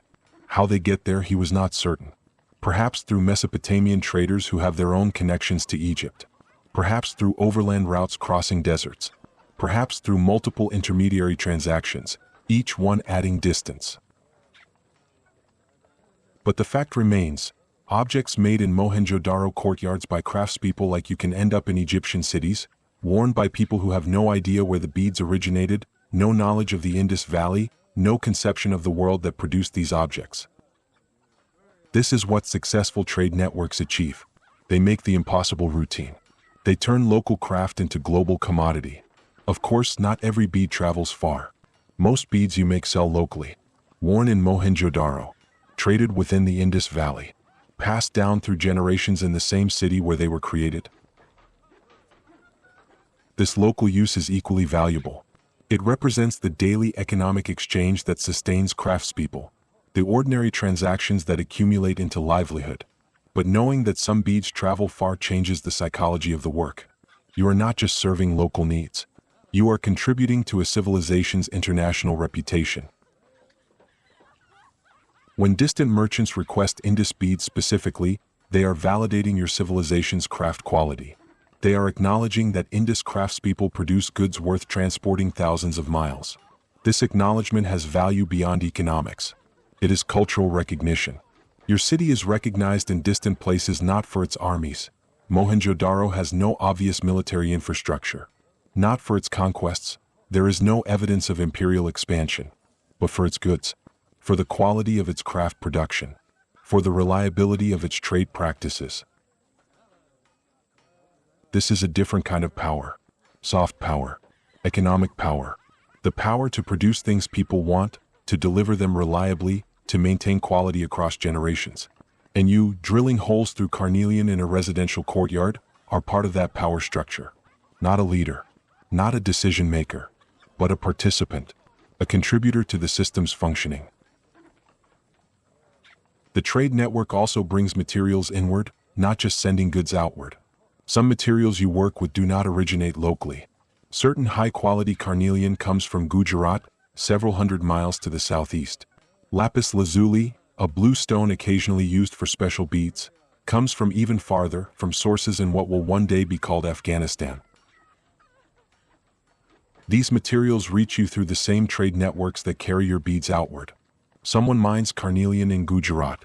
Someone transports it to Mohenjo-Daro. Someone sells it to suppliers. Suppliers sell to craftspeople like you. You transform it. It re-enters the trade network as finished goods. The network flows in multiple directions simultaneously. Raw materials inward. Finished goods outward. Information flowing alongside physical goods. News from distant cities. Reports of market conditions. Knowledge about what sells well in which locations. All of this information helps you make better decisions.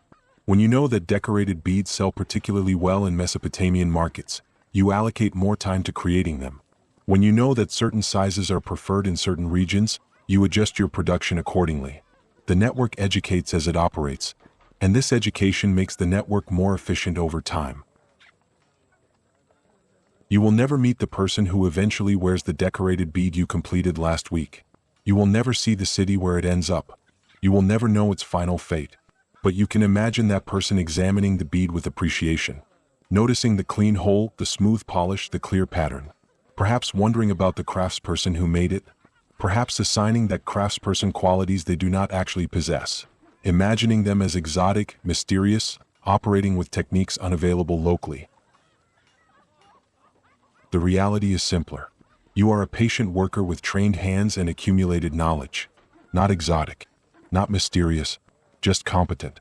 But competence, repeated consistently across many craftspeople, creates the reputation that makes Indus goods valuable in distant markets.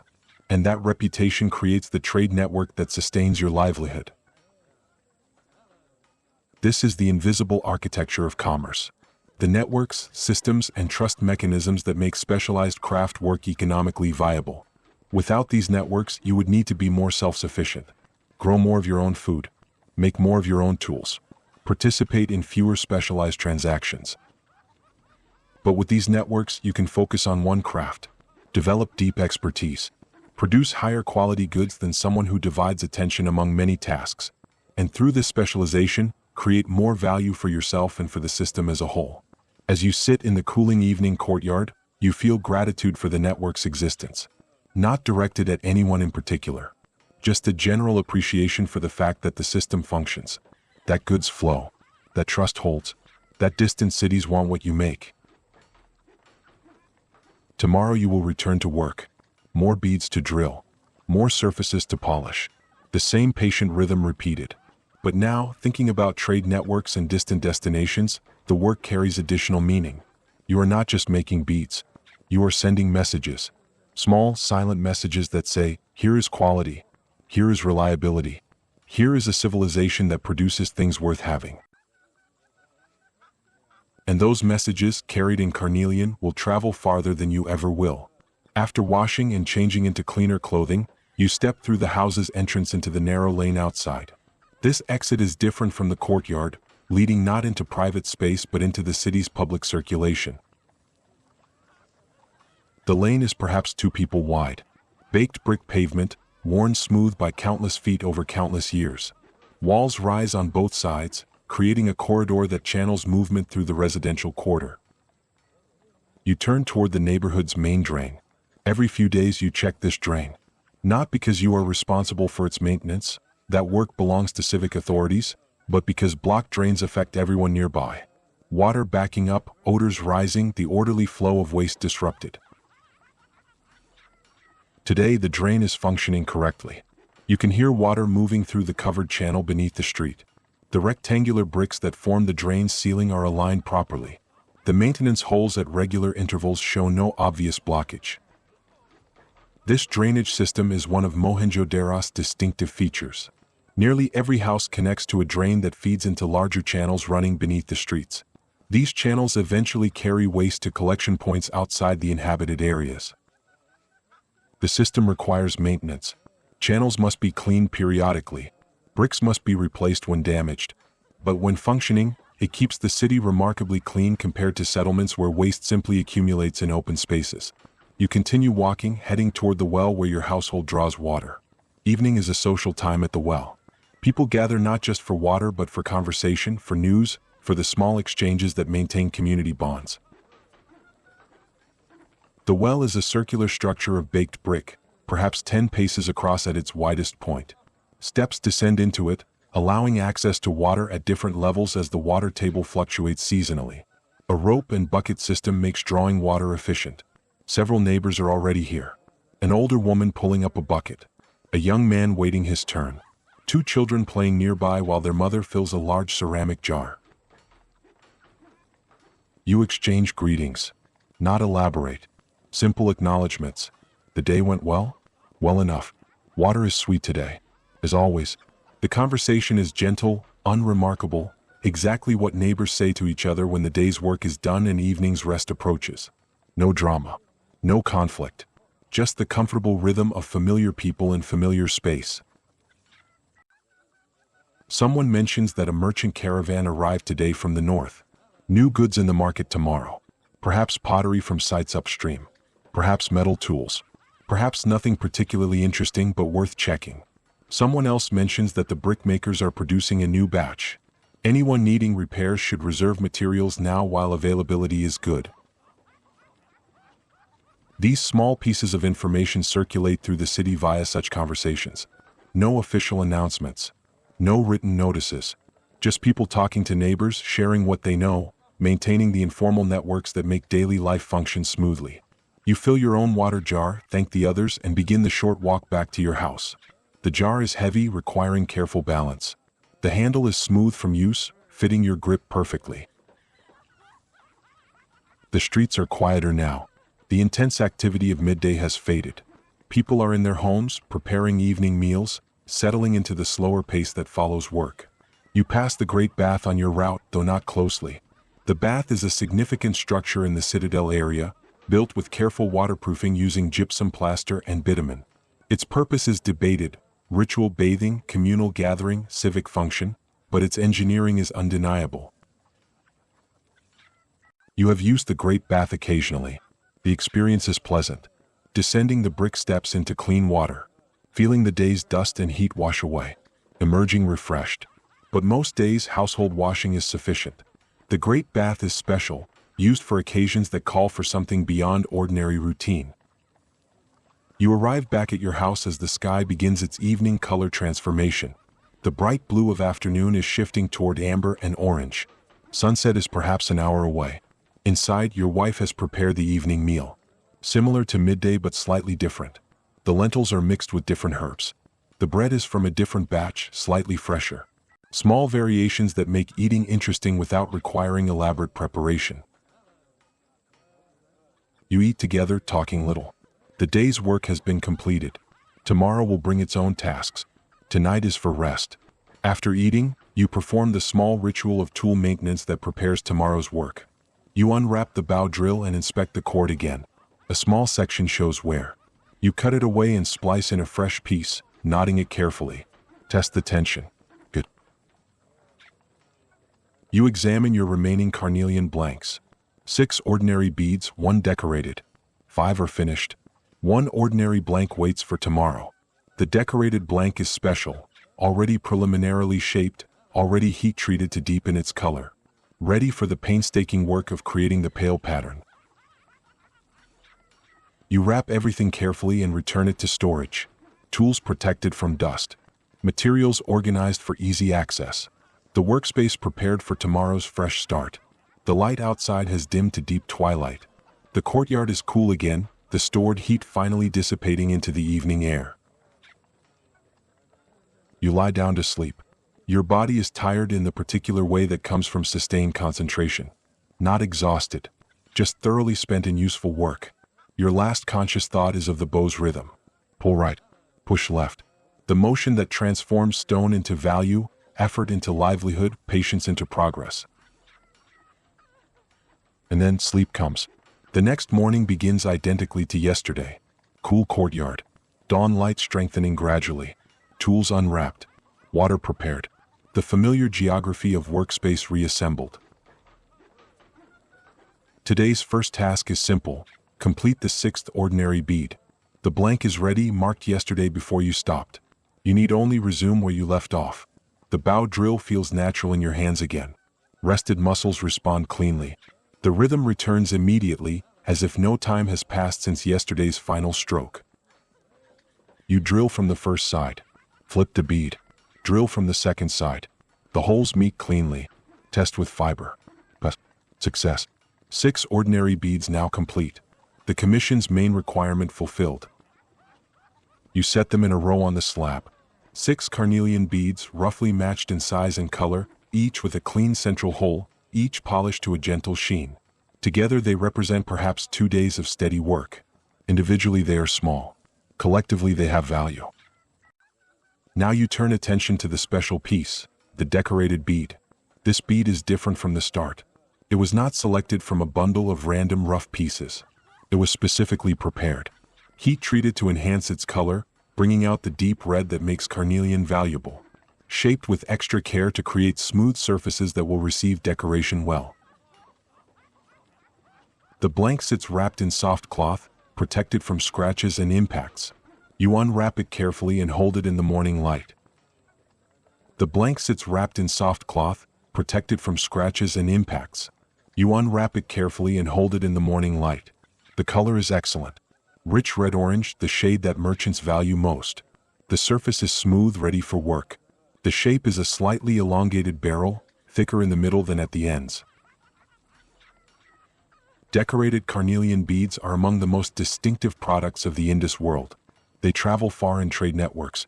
Examples have been found in Mesopotamian cities, in the royal cemetery at Ur, even in places as distant as Egypt. The white on red pattern is recognizable, valued, sought after. Creating this pattern requires steps beyond ordinary bead making. The process is not secret. Many craftspeople know how, but it demands precision and patience that not everyone can sustain. First, you must drill the bead. This proceeds like any other drilling, except you must be even more careful. A decorated bead represents significant time investment. Cracking it during drilling would waste not only the stone but all the preparation that preceded your work. You mark the entry point with extra care. Examine the blank from multiple angles. Confirm that the mark is truly centered. Apply paste. Seat the drill bit. Begin the rhythm. Pull right. Push left.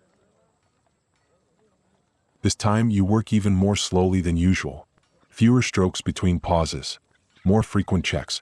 More attention to the feel of resistance, to any hint of stress in the stone. The whole progresses gradually. The red dust that accumulates is finer, more evenly colored than the dust from ordinary blanks. This confirms the quality difference. Better material, better color, better final result. You drill halfway through. Flip the bead. Mark the opposite end. Resume drilling. The second hole approaches the first. Connection happens. Test. Clean passage. The decorated blank is now drilled. The central hole is straight and clean. Perfect. But before polishing, before any surface work, comes the decoration itself. This is the step that transforms an excellent bead into a special one. You must create the pale pattern on the red surface. And this requires materials and techniques you do not use daily. The decorated bead blank you are about to work with came from somewhere else. Not from the bundle of ordinary rough pieces. This one was specifically acquired for special work. You remember purchasing it 3 months ago from a materials merchant who specializes in high-quality stones. The transaction was not simple. The merchant had perhaps 20 carefully selected blanks. You examined each one, looking for the qualities that make good decorated beads. Color first. The blank needed to show deep red-orange even before heat treatment. Pale stones rarely develop good color intensity regardless of heating.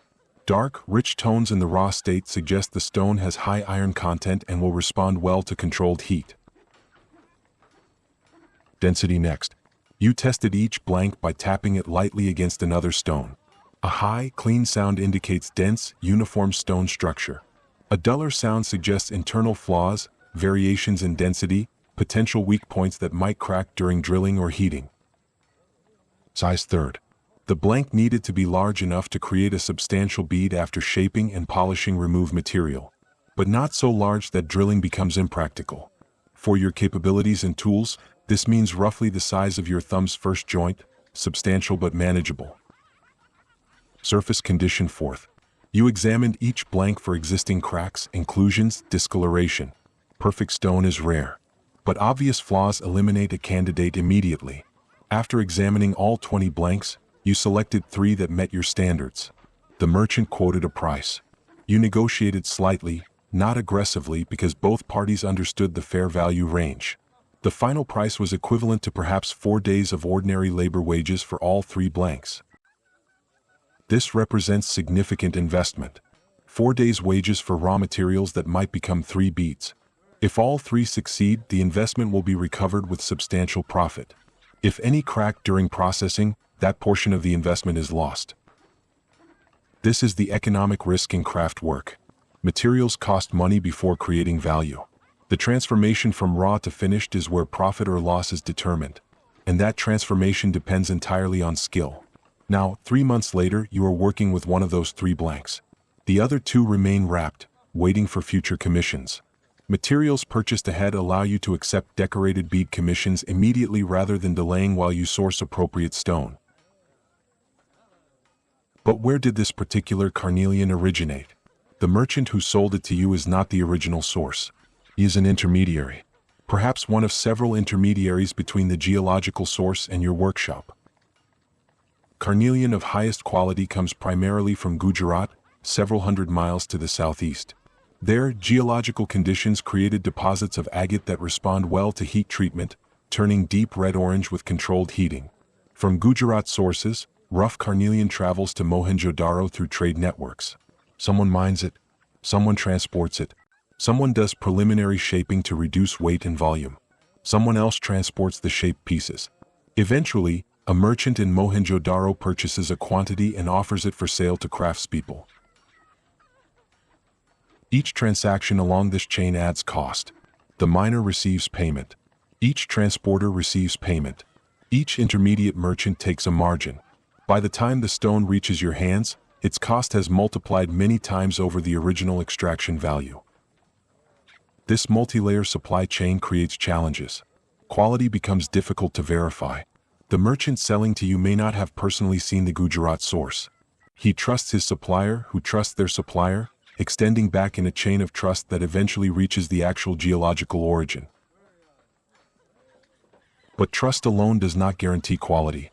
Sometimes lower quality stone enters the supply chain, either through deliberate deception, someone substituting inferior material hoping buyers will not notice, or through honest error, someone misjudging quality and passing that misjudgment forward. You have learned to verify quality personally rather than relying on supplier claims. This is why you examine each blank carefully before purchase. Why you tap stones to hear their density. Why you accept only what meets your direct assessment.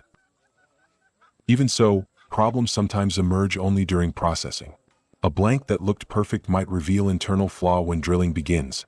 The drill bit suddenly encounters softer material, indicating an inclusion, or the stone cracks unexpectedly during polishing, revealing invisible stress. When this happens, the material cost is lost. You cannot return worked stone to suppliers. The loss is yours to absorb. This is part of craft economics. Sometimes materials fail. You account for this in pricing successful work. The decorated blank currently in front of you has already passed one critical test. Heat treatment. This blank was heat treated before you purchased it. The merchant had a relationship with someone who operates kilns for stone treatment. The blank went through controlled heating that enhanced its color, bringing out the rich red you now see. This heat treatment is its own specialized craft. The temperature must be high enough to alter the iron compounds in the stone, causing color change, but not so high that the stone cracks from thermal stress. And the heating and cooling must happen gradually. Rapid temperature changes create internal stress even if the stone does not crack immediately. You do not perform this kind of intensive heat treatment yourself. Your household courtyard is not equipped for it. You have a small brazier for moderate heating during pattern setting, but that is different from the sustained high temperatures needed for color enhancement. So you depend on specialists. They depend on you. The network of specialization that makes Mohenjo-Daro's economy function. Other materials beyond carnelian exist in the bead trade. Shell beads are common, made from marine shells acquired through coastal trade. Steatite beads are very common. Steatite is soft stone that carves easily and can be finished quickly. Terracotta beads are the most basic, simply clay-shaped and baked. Then there are the rare, expensive materials. Lapis lazuli, the intense blue stone from distant Afghanistan. Gold beads for the wealthy. Silver for slightly less wealthy but still elite customers. These materials pass through your awareness but rarely through your hands. The merchants who trade in gold and lapis work with different craftspeople, people who specialize in precious materials and have developed the security and client relationships such work requires. You work primarily in carnelian. This is your expertise. This is where your skills are strongest. This is where you can compete on quality rather than just price. One ongoing challenge is material stockpiling. Should you maintain large inventory of blanks? Or purchase only as commissions arrive? Large inventory provides flexibility. When a merchant requests 20 beads immediately, you can accept if you have materials ready. But large inventory ties up money that cannot be used for other purposes. And stored materials risk deterioration. Though stone is durable, moisture can affect certain treatments and theft is always possible. Small inventory reduces capital requirements but limits flexibility.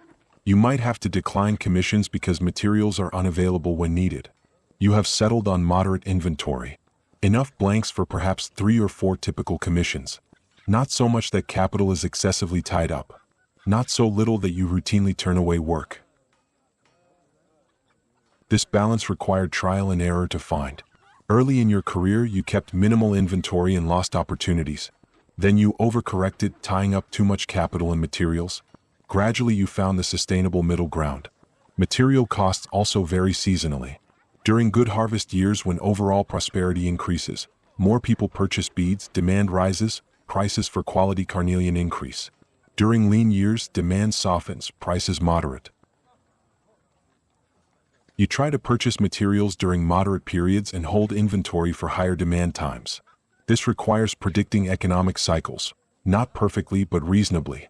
Understanding that post-harvest is typically strong demand. Understanding that late dry season before monsoon can be slower.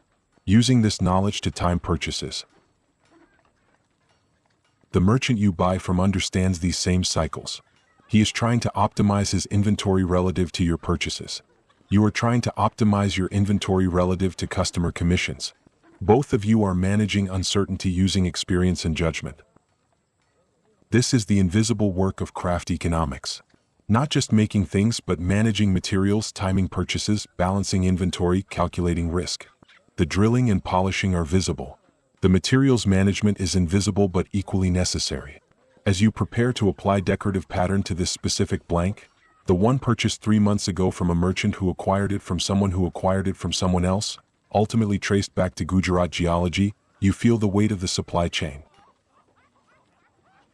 This small stone represents the labor of miners, the effort of transporters, the capital of merchants, the skill of heat treatment specialists, and now your craft knowledge that will transform it into finished value. Many hands have touched this stone before you. Many more will touch it after. The merchant who buys the finished bead, the trader who carries it, the eventual wearer, perhaps descendants who inherit it. Your contribution is one moment in the stone's long journey, but your contribution is critical. This is where raw potential becomes realized value. where geological accident becomes cultural meaning, where stone becomes jewelry. You mix the alkaline paste for decoration, the plant ash, the thickening juice. These materials also have their own supply chains. The plants are gathered outside the city. Someone burns them to create ash. Someone processes the ash. Someone brings it to market. Even the water you mix with the paste came from a well that required labor to dig, bricks to line, maintenance to keep functional. Nothing appears from nothing. Everything you touch represents multiple people's labor across extended networks. This awareness could be overwhelming. The complexity of interconnections could paralyze action with its weight. But instead, it creates appreciation for the system's functioning, for the fact that materials reach you when needed, for the reality that you can focus on craft rather than personally accomplishing every supply chain step. You apply the paste carefully, creating the decorative band.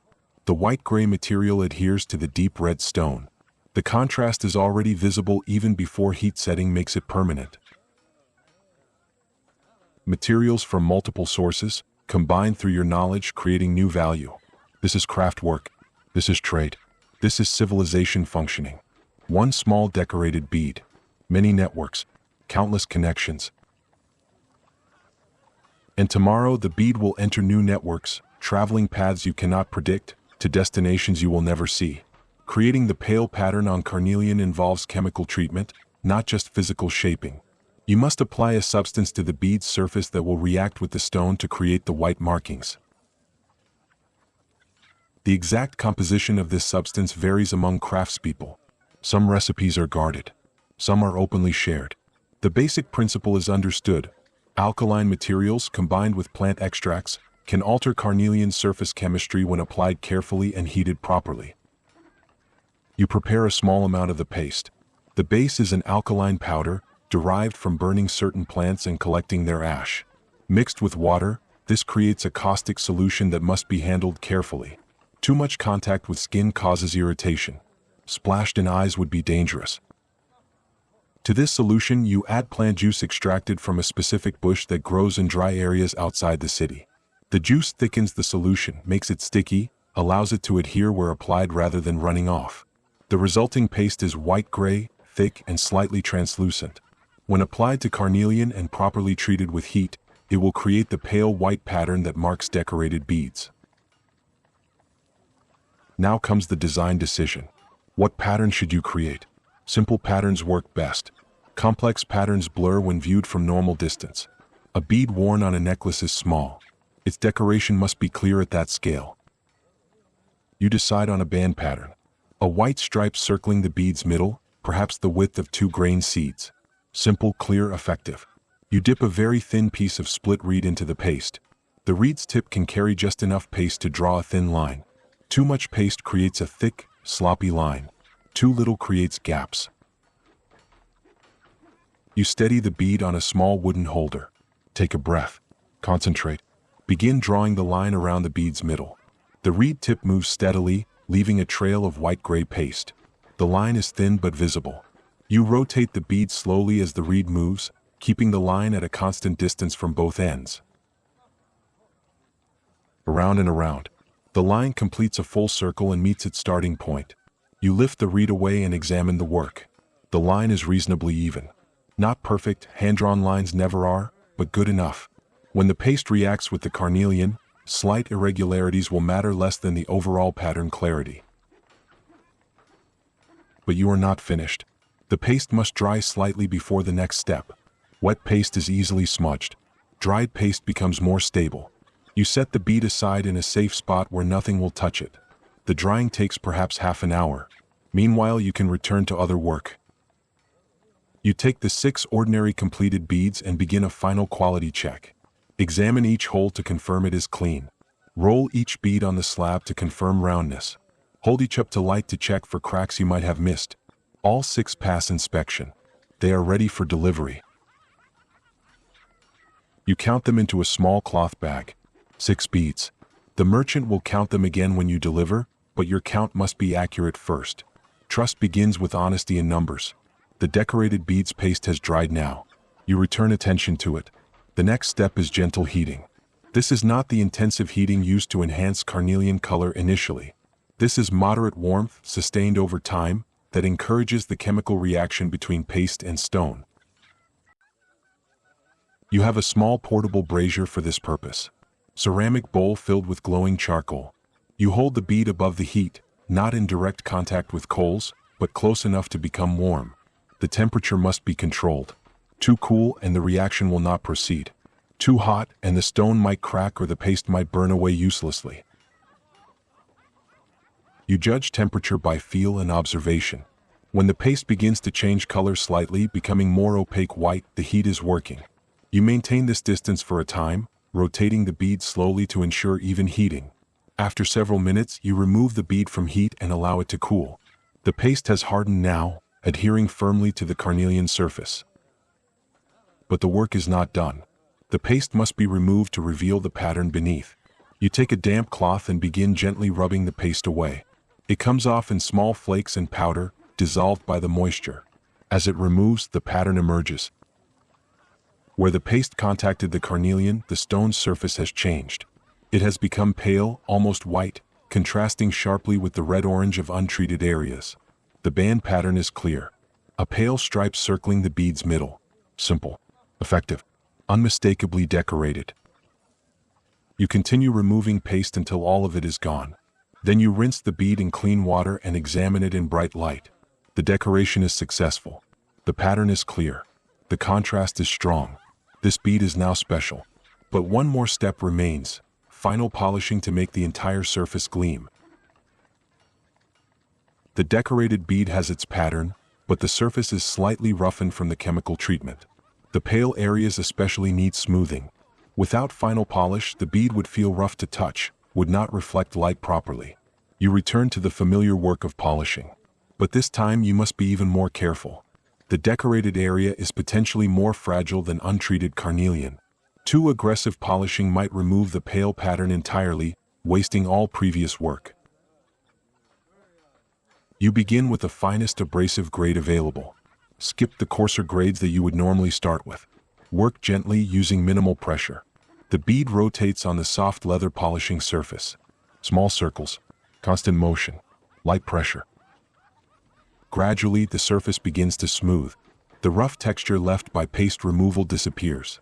The carnelian starts to develop its characteristic sheen.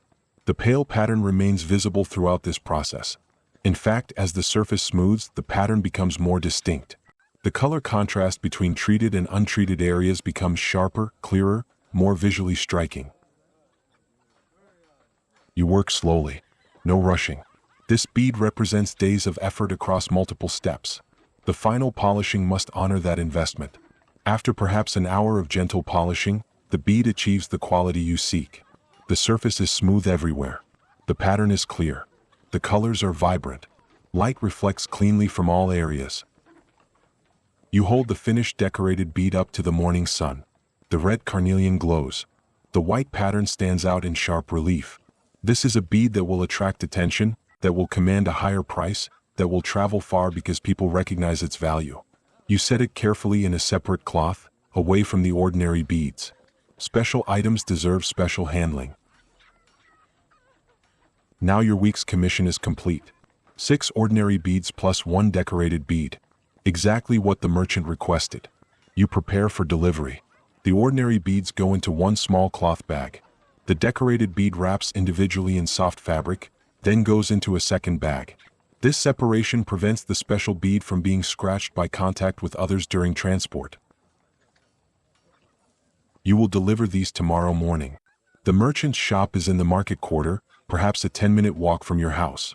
He will examine the beads, count them, test their quality by the same methods you used. If satisfied, he will pay. Payment might be in grain, might be in other goods, might be in small copper pieces that serve as standardized exchange tokens.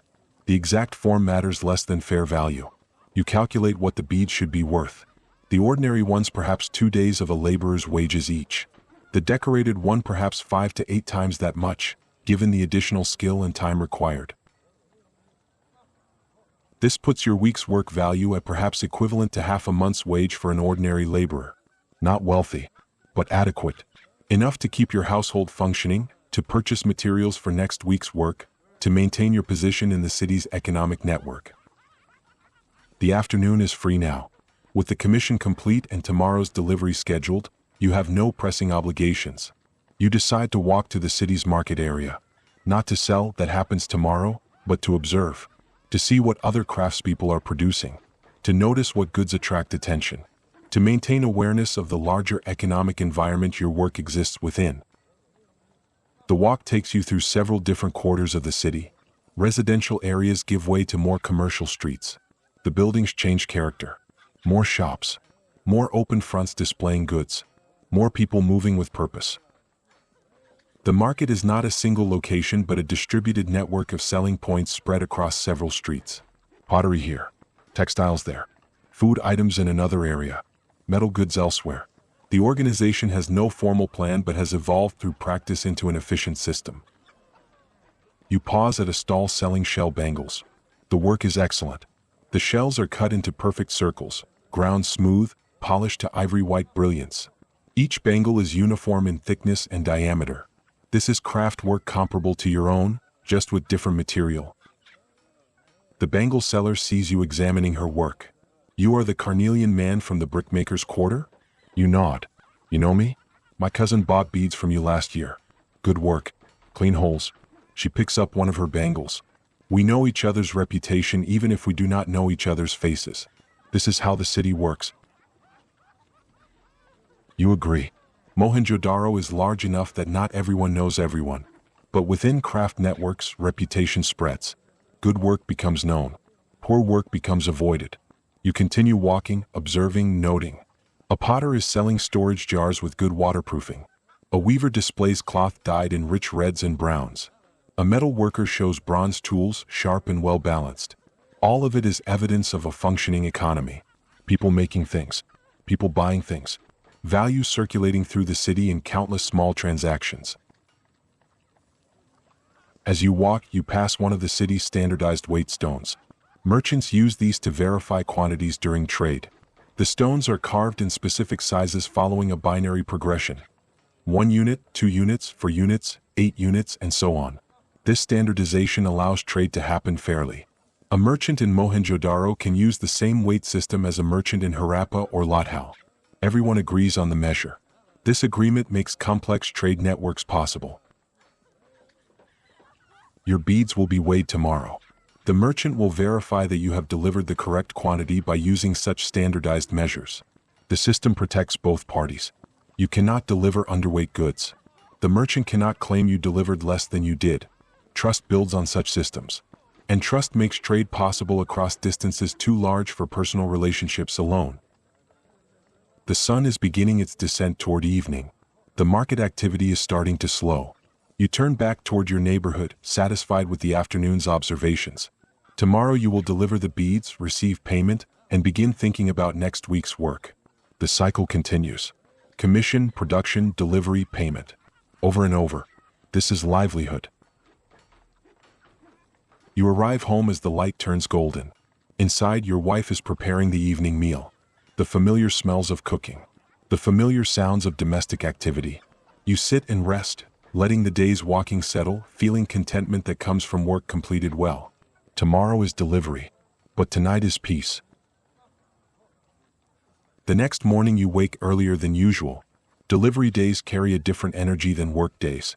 The creation is complete. Now comes the moment when creation transforms into compensation. You eat a small, quick breakfast, wash carefully, dress in your slightly better clothing, not wealthy but clean and whole. Appearance matters when conducting business. You are not just delivering beads. You are representing your reputation as a reliable craftsperson. The 2 cloth bags containing the beads are wrapped in a larger piece of fabric and carried carefully. You do not want them rattling against each other during the walk. Do not want any risk of damage before the merchant has accepted them. The walk to the market quarter is familiar. You have made this journey many times. The streets are busy with morning activity. People heading to work. Water carriers making deliveries. Children running errands. The city waking fully. The merchant's shop is a 2-story structure with an open front on the ground level. Goods are displayed on wooden shelves. A counter separates the selling area from the storage area behind. The merchant sits at the counter, already engaged with another customer. You wait patiently. The current transaction involves pottery, several large storage jars being purchased for grain storage. The merchant and customer discuss capacity, quality, price. The exchange is calm, professional. Both parties know the approximate fair value. Negotiation is minor adjustment, not dramatic haggling. When the pottery buyer departs, the merchant turns attention to you. He recognizes you immediately. The carnelian work. 6 ordinary, 1 decorated. Ready for inspection, you reply, unwrapping the bags and placing them on the counter. The merchant takes his time examining the beads. This is not rudeness. This is his responsibility. He will sell these beads to his own customers. He must verify quality before accepting. He pours the ordinary beads onto a small cloth on the counter. Counts them aloud. 1, 2, 3, 4, 5, 6. Correct quantity. He picks up each bead individually, looks at it from multiple angles, rolls it on the counter to check roundness, threads a test fiber through the hole to verify clean passage. His examination is thorough but efficient. He knows what to look for. After checking all 6 ordinary beads, he nods. Acceptable. Clean work. Now he unwraps the decorated bead. He holds it up to the morning light coming through the open shop front. The pale pattern stands out clearly against the deep red carnelian. He rotates it slowly, examining the decoration from all angles. The pattern is clear. The polish is good. He threads fiber through the hole. Clean passage. Yes, this is good work. He sets the decorated bead carefully beside the ordinary ones. All 7 beads are now laid out on the cloth. Your week's work displayed in one small collection. Now comes the payment discussion. The merchant picks up 6 small copper pieces and sets them beside the ordinary beads. For the 6 ordinary beads, standard rate. You examine the copper pieces without touching them. Each one is roughly uniform in size and weight. They represent standardized value accepted throughout the city's trade network. 6 pieces for 6 beads is fair. You nod acceptance. For the decorated bead, the merchant continues, I offer this. He sets down a small cloth bag that clinks softly. Inside are more copper pieces. You count them by feel without opening the bag. 8 pieces. 8 copper pieces for 1 decorated bead. This is better than you expected. The merchant values quality and knows decorated carnelian sells well. Agreed, you say. The merchant sweeps all the copper pieces into a larger bag and hands it to you. You accept it, feeling the weight. 14 copper pieces total. This represents roughly 2 weeks of steady income, compressed into one exchange. You have more blanks? The merchant asks. Some. Not many. I may have another commission for you next month. 20 ordinary beads. Uniform size. Can you do that? You calculate mentally. 20 beads, all uniform. Perhaps 10 days of steady work, assuming no complications. Yes, I can. Good. I will send word when I am ready to commission. The transaction is complete. You thank him and leave the shop, carrying the payment bag carefully.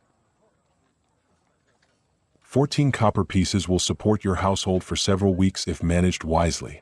Grain for bread. Materials for next week's work. Small repairs to tools. Perhaps a little surplus for the household reserve. This is success. Not dramatic wealth. Not poverty. The sustainable middle ground where craft skill generates adequate livelihood. You walk home feeling the small weight of the copper pieces. This weight represents time transformed. Hours of bow drill motion. Days of careful polishing. Patience, skill, and consistency turned into tangible value. When you arrive home, you show your wife the payment. She counts the pieces herself, confirming the amount. Then she tucks them into the household storage jar where other copper pieces await future use. The merchant may commission 20 beads next month, you tell her. We will have enough materials? I need to purchase more blanks. But yes, enough. She nods. The household economy is her domain as much as yours. She tracks supplies, manages expenditure, makes decisions about when to spend and when to save. You work in partnership, each contributing differently but equally. The rest of the day is yours. No urgent work. No pressing obligations. You spend it performing small maintenance tasks, sharpening the drill bits that have become slightly dull. rewrapping tools in fresh cloth, cleaning the workspace thoroughly. These tasks are not glamorous, but they are essential. Tomorrow's smooth work depends on today's careful maintenance. As evening approaches, you reflect on the week's art commission received, materials prepared, beads created, quality verified, payment accepted, the cycle complete. Next week will begin another cycle, different beads, perhaps different patterns, but the same fundamental process. Transform raw material into finished value through patient, skilled labor. This is your profession. This is your life. This is the quiet dignity of craft work in Mohenjo-Daro, 2500 BCE. The sun sets, the courtyard cools, the day releases its hold, and tomorrow you will begin again. 2 days after delivering the beads, you return to the market quarter. Not for business this time, for observation. Understanding the larger trade network helps you position your own work strategically. The market is busy with late morning activity. This is when serious buying happens. Early morning is for fresh food that must be purchased daily. Late morning is for durable goods, craft items, materials that do not spoil. You notice your merchant is displaying the decorated bead you delivered. It sits prominently on a small raised platform, catching sunlight, clearly visible to anyone passing the shop. The ordinary beads are not on display, those likely sold quickly to local buyers for immediate use. But the decorated bead is being positioned for a different market. Wealthier buyers. Perhaps merchants who travel long distances and want impressive trade goods. Perhaps local elite seeking status items. You watch from a distance as a well-dressed customer stops to examine the bead. The merchant lifts it from the platform, allows close inspection. They speak quietly. The customer appears interested but does not commit to purchase immediately. This is typical for higher value items. Buyers deliberate, return multiple times, eventually decide. You continue walking, noticing other bead makers work in different stalls. The quality varies. Some beads show excellent polish and straight holes. Others show less skill, irregular shapes, rough surfaces, holes that are clearly off-center. This variation is instructive. It reminds you that quality matters. Buyers who know what to look for will pay more for superior work. Buyers who care less about quality will buy cheaper inferior goods. Both markets exist. You must decide which market to serve. You have chosen quality over volume. This means slower production but better prices. It also means building reputation slowly but durably. A merchant who buys inferior cheap beads today may try several sources before finding one that satisfies. A merchant who buys good beads once will return to the same source repeatedly. Reputation is asset, more valuable than any single transaction. As you walk, you notice something interesting. Several stalls are selling beads that clearly did not originate in Mohenjo-Daro. The materials are different. Some are made from stones not found locally. Some show decorative techniques that differ from local tradition. These beads traveled here. Perhaps from Chanhudaro to the south, perhaps from Harappa to the north, perhaps from even more distant sources. This is evidence of the trade network scale. Mohenjo-Daro is not isolated. It is a node in a larger system where goods circulate across hundreds of miles. Your own decorated bead might eventually travel similar distances, carried by merchants whose names you will never know. The thought is both humbling and satisfying. Humbling because your work is a small part of a vast network. Satisfying because that network gives your work meaning beyond immediate local use. You pause at a food stall and purchase a small dried fruit cake for midday eating. The vendor is an older woman who has occupied this spot for years. She recognizes you from previous visits. The bead maker who works carefully, she says, handing over the cake wrapped in a leaf. You remember? I remember people who do not rush. The city has too much rushing now. Always more commerce. Always bigger quantities. But you still take time. You accept the observation without comment. She is describing a tension you feel but rarely articulate. The city is growing. Trade is expanding. There is pressure to produce faster, cheaper, in larger volumes. But speed and volume often conflict with quality. Rushing creates mistakes. Chasing quantity encourages shortcuts. And shortcuts eventually damage reputation. You will continue working as you have worked. Patient, Careful. Consistent. Let others chase volume. You will chase quality. You thank the vendor and continue walking, eating the fruitcake slowly. The sweet density provides energy and satisfaction. The afternoon finds you wandering toward the Citadel area. This is the elevated section of the city where public structures dominate. The Great Bath is here. Large buildings whose purposes remain unclear. Streets wider than in residential areas. You do not often come here. This is not your world. But occasionally it is valuable to be reminded of the city's scale, its organizational complexity, its capacity to coordinate large projects. The Great Bath impresses every time you see it. The careful waterproofing, the step descent, the clean geometry of its construction. This required planning and labor on scales far beyond individual household craft work.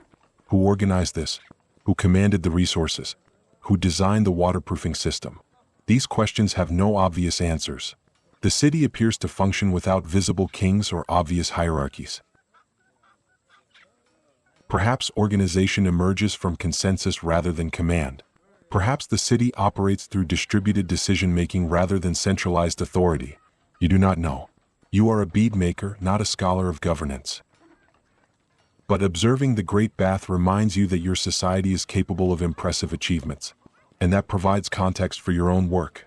You are part of a civilization that values order, cleanliness, functionality, beauty. These values show in grand projects like the Great Bath. They also show in small objects like well-made beads. Both scales matter.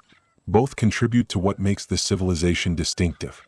Walking through the marketplace, observing the goods people trade and the transactions people conduct, you notice something that is so normal you rarely think about it: the absence of weapons. You see tools. Copper knives for cutting, bronze axes for woodwork, stone blades for various purposes. But you do not see swords. You do not see spearheads displayed for sale. You do not see shields, armor, military equipment of any kind. This is not because such things are forbidden or hidden. It is because they do not exist in meaningful quantities. Mohenjo-Daro is not militarized.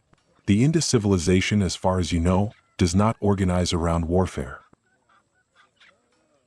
Compare this to stories you have heard from traders about Mesopotamian cities. There, kings commission weapons. Armies campaign. Cities wall themselves for defense. Military victory is celebrated in monuments and texts. Or consider Egyptian civilization, where pharaohs commemorate conquests, where military equipment fills royal tombs, where soldiers are recognized as a distinct social class. The Indus world is different. This does not mean violence never occurs. People argue. Conflicts happen. But organized, large-scale warfare does not appear to be part of how your society functions. Archaeological excavations in the distant future will note this absence with interest. So few weapons found in Indus sites. No obvious military architecture. No defensive walls around most cities. No glorification of battle and artifacts. What does this mean? Perhaps that the Indus civilization organized around trade and economics rather than conquest. Perhaps that disputes were settled through negotiation and established systems rather than force. Perhaps that resources went into wells and drainage rather than armies and weapons. Whatever the explanation, the result is a society where craftspeople like you work without fear of constant warfare. Where merchants travel trade routes without heavy military escort. Where cities invest in public works rather than fortifications. This is valuable. Warfare disrupts trade. Warfare destroys productive capacity. Warfare redirects resources from creation to destruction. A civilization that can function without constant warfare has advantages. But it may also have vulnerabilities. If neighboring civilizations become militaristic, how would Mohenjo-Daro respond? If raiders threaten trade routes, who protects them? These questions do not trouble your daily life, but they exist in the background. For now, peace allows focus on craftsmanship. And craftsmanship builds the reputation that makes trade networks function. Your beads travel because they are well made, not because armies force trade at spear point. This seems sustainable. But is it? How long can a civilization maintain this pattern while surrounded by potential alternatives? You do not know. You only know that currently it works. Currently, your days involve drilling beads, not forging weapons. Currently, the market sells ceramic pots and shell bangles, not spearheads and armor. Currently, another observation from marketplace wandering, the script on seals remains mysterious. You see seals regularly. The merchants use them. The stamps create impressions in clay. Each seal bears unique designs and symbols. Some symbols appear to be animals. Others are geometric patterns. Still others are characters that might be writing, might be something else. You cannot read them. Neither can anyone you know. This is curious. Mesopotamian traders who visit occasionally can read their own script. They use writing for contracts, inventories, administrative records. Their literacy is not universal, but scribes exist who make writing and reading their profession. In the Indus world, if writing exists, it exists in a form that is not widely accessible. Perhaps only certain administrators can read it. Perhaps it represents something other than language, accounting symbols, ownership marks, religious significance. You do not know. And the not knowing does not prevent daily life from functioning. The seals work regardless of whether you understand their inscriptions. Trust operates through other mechanisms: reputation, standardized measures, witness transactions.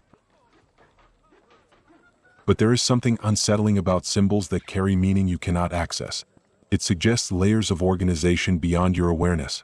Perhaps someone, somewhere, reads these symbols and uses that knowledge to coordinate systems you benefit from without understanding. Or perhaps the symbols are purely decorative, meaningful once but now maintained more as tradition than active communication. Either way, the civilization functions with or without your comprehension of its script. And that functioning is what matters for your livelihood. Yet there are subtle changes you notice over seasons and years. Changes that create faint unease when you pay attention to them. The monsoon patterns seem less reliable than your parents described. You remember childhood stories of monsoons that arrived exactly when expected, delivered predictable amounts of rain, departed on schedule. The rhythm was so consistent that festivals could be timed months in advance with confidence. Now the monsoon still comes, but timing varies more. Some years it arrives early, catching farmers unprepared. Other years it delays, creating anxiety about whether it will come at all. The total rainfall might be similar, but its distribution across the season is less predictable. This affects more than just farming.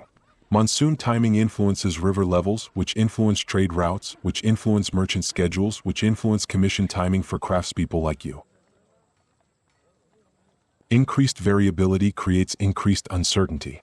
Merchants who used to confidently promise delivery dates now hedge more. Farmers who used to know when to plant now gamble. The system still works, but with more friction than before. You also notice changes in the river itself. The Indus River that gives your civilization its name is powerful, life-sustaining, and dangerous. It floods seasonally, providing water and silt that makes agriculture possible. But it also shifts course over time, creating and abandoning channels as sediment accumulates and erosion redirects flow. In your lifetime, the main channel seems to be slowly migrating. Not dramatically.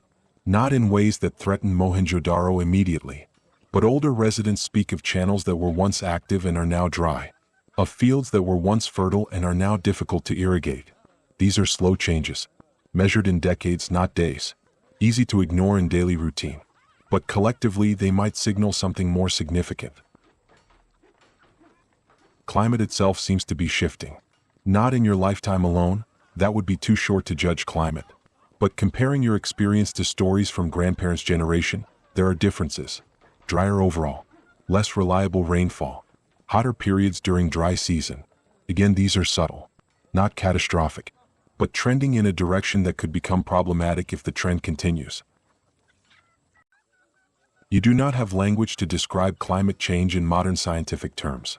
You only have observations and comparisons, the realization that things are not quite as they were, that the future might be different from the past in ways that require adaptation.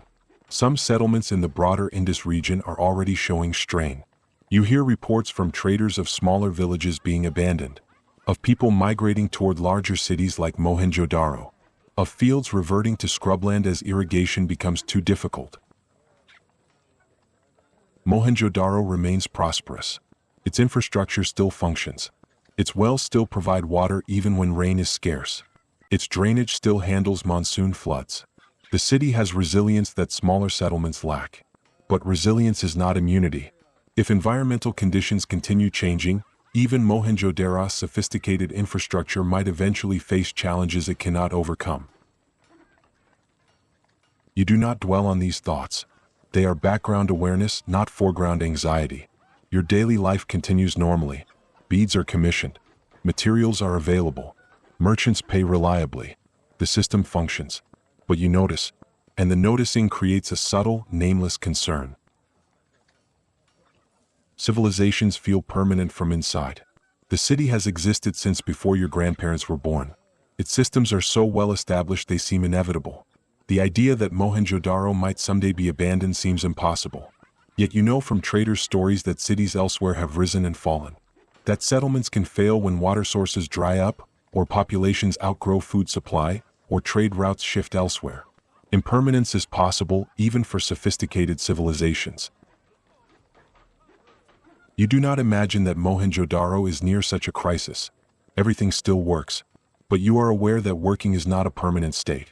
It is a condition maintained through infrastructure, organization, favorable environmental conditions, and successful adaptation to change. If any of these factors fail, the system could unravel. Archaeological excavations thousands of years in your future will reveal that Mohenjo-Daro was indeed abandoned around 1900 BCE, perhaps 400 years after your current moment. The exact reasons will be debated. Climate change, river course alteration, economic disruption, social transformation, probably multiple factors interacting. But that future is unknown to you. You live in the city's functioning present, with only subtle signals that change might be coming. These signals do not prevent you from working. They do not stop you from accepting commissions, drilling beads, polishing surfaces. The long-term future is uncertain. The immediate present is manageable. You operate in the present while being dimly aware that the future is not guaranteed. This awareness creates a particular kind of urgency. Not panic, not fear. Just motivation to work well while work is possible. To build reputation while the system functions. To create value while creation is valued. Because if the system changes, if Mohenjo-Daro declines, if trade networks shift, if environmental conditions worsen, your craft might become less viable. Future generations might need different skills, might live in different places, might remember cities like Mohenjo-Daro only as ruins and stories.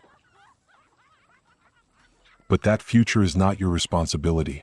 Your responsibility is to the present, to the beads waiting to be made, to the merchants waiting for delivery, to the craftsmanship that maintains your reputation and livelihood. So you continue, one bead at a time, patient, careful work, the rhythm that has sustained you and will sustain you as long as the system permits. Pull right, push left, the motion that transforms stone into value. The motion that might someday be forgotten, but today is remembered in muscle and breath. Today still works, and today is enough. You turn homeward as the afternoon heat peaks. The walk takes you back through residential quarters that gradually become more familiar. The streets narrow. The buildings become more modest. The activity shifts from commerce to domestic routine. You arrive at your house as the worst heat begins to moderate. Inside, the thick brick walls have maintained relative coolness. Your wife is grinding grain for tomorrow's bread.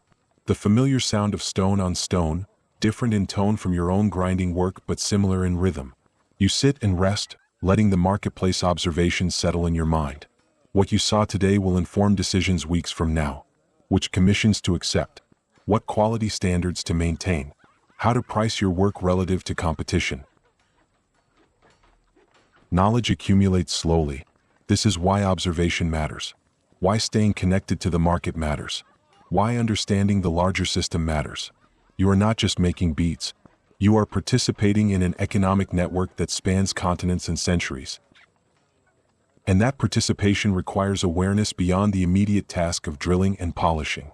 The next morning brings a change in the air. Not dramatic, just noticeable. The humidity feels different. The breeze carries a quality that suggests shift. You know this signal. The monsoon season approaches. In coming weeks, rains will arrive. Not constant downpour, but regular heavy rains that transform the landscape, fill the river, test the city's drainage infrastructure. This seasonal shift affects your work in specific ways. Some materials become harder to work during high humidity. Some techniques require drier conditions. Storage of finished beads becomes more critical. Moisture can affect certain treatments, can encourage growth of mold on cloth wrappings. You begin making small adjustments. Move stored materials to higher shelves where rising moisture is less likely to reach. Wrap finished beads in multiple layers of cloth plus an outer layer that resists dampness. Check your workspace drainage to ensure water from courtyard flooding will not reach your tools. These preparations are routine. Every year the monsoon arrives. Every year craftspeople adapt. The city's drainage systems are designed for this. Wells refill. The river swells. Life continues but in modified form. Some years the monsoon is generous. The river floods but does not overflow catastrophically. The rains fill wells without causing destruction. Fields benefit. Harvests are good. Trade expands. Other years the monsoon is harsh. Too much rain becomes problem. Streets flood despite drainage. Low-lying areas become temporarily uninhabitable. Work slows. Commerce waits. You have lived through both kinds of years. You prepare for either possibility. Hope for generous monsoon. Prepare for harsh one. One specific concern is kiln work. The special heating used to enhance carnelian color or to set decorative patterns requires dry conditions. Trying to heat beads in humid air creates problems. The heat distribution becomes uneven. The drying out process takes longer. Results become less predictable. So if you have work requiring heating, you must complete it before monsoon fully arrives. Or wait until the monsoon ends and dry season returns. Currently you have no heating projects in progress. The last decorated bead was completed and delivered. Your current work queue consists of ordinary drilling and polishing, work that can continue even in moderate humidity. But you note the approaching seasonal shift mentally. Next week, if a merchant commissions decorated beads, you will need to account for monsoon timing in your delivery estimate. This is another layer of craft knowledge. Technical skill in drilling and polishing is necessary but not sufficient. You must also understand how seasonal conditions affect materials and processes. Must plan around weather. Must build seasonal awareness into work scheduling. The afternoon brings actual rain. Not heavy monsoon rain, just a preview shower. The sound of water hitting brick pavement, running into drainage channels, gurgling through underground passages designed to carry it away. You watch from the courtyard's covered area. The rain is pleasant to observe. It cools the air, settles the dust, makes the courtyard stones darken to richer color. The drainage system handles the flow easily. Water from your courtyard runs to a channel that connects to the street drain. The street drain connects to larger mains. The mains eventually carry everything to collection points beyond the residential areas. This system is why Mohenjo-Daro can function at its current size. Without organized drainage, concentrated urban living would become unhealthy. Disease would spread through contaminated water. The city would fail. But with drainage, with wells, with careful water management, 40,000 people can live in relatively close proximity without catastrophic health consequences. This is engineering achievement less visible than the Great Bath but equally important. The humble drain channels beneath streets enable everything else. The rain shower passes after perhaps half an hour. The sun returns. Steam rises from heated brick surfaces as moisture evaporates. The courtyard quickly returns to its normal state, slightly cleaner, slightly cooler. You resume work. Another commission has arrived, brought by messenger yesterday afternoon. 10 ordinary beads, uniform size, needed in 2 weeks. Straightforward work. Good steady income. You begin preparing materials. Select suitable blanks from your supply. Organize them by size to ensure uniformity. Plan the daily production schedule. 10 beads in 2 weeks means roughly 1 bead every 1.5 days if work proceeds without complications. This pace is manageable. It allows time for careful work. It also allows time for unexpected problems. A drill bit that breaks, a bead that cracks, a day when concentration fails. Always build margin into estimates. Under-promise, over-deliver. This maintains merchant satisfaction and protects your reputation. As you work through the afternoon, you reflect on seasonal cycles and their impact on livelihood. The year moves in predictable patterns. Monsoon season brings certain kinds of work, restrictions, and opportunities. Dry season brings different conditions. Successful craftspeople learn to work with these cycles, not against them. Accept what cannot be changed. Adapt what can be modified. Plan ahead to minimize disruption. This seasonal awareness, built over years of experience, is as much part of craft knowledge as knowing how much pressure to apply to a bow drill. Evening arrives with the post-rain coolness. The air is fresher. The city sounds slightly different, moisture changing how sound travels. You complete the day's first bead on the new commission, drilled cleanly, ready for polishing tomorrow. Progress begins. The familiar satisfaction returns. Work started. Plan established.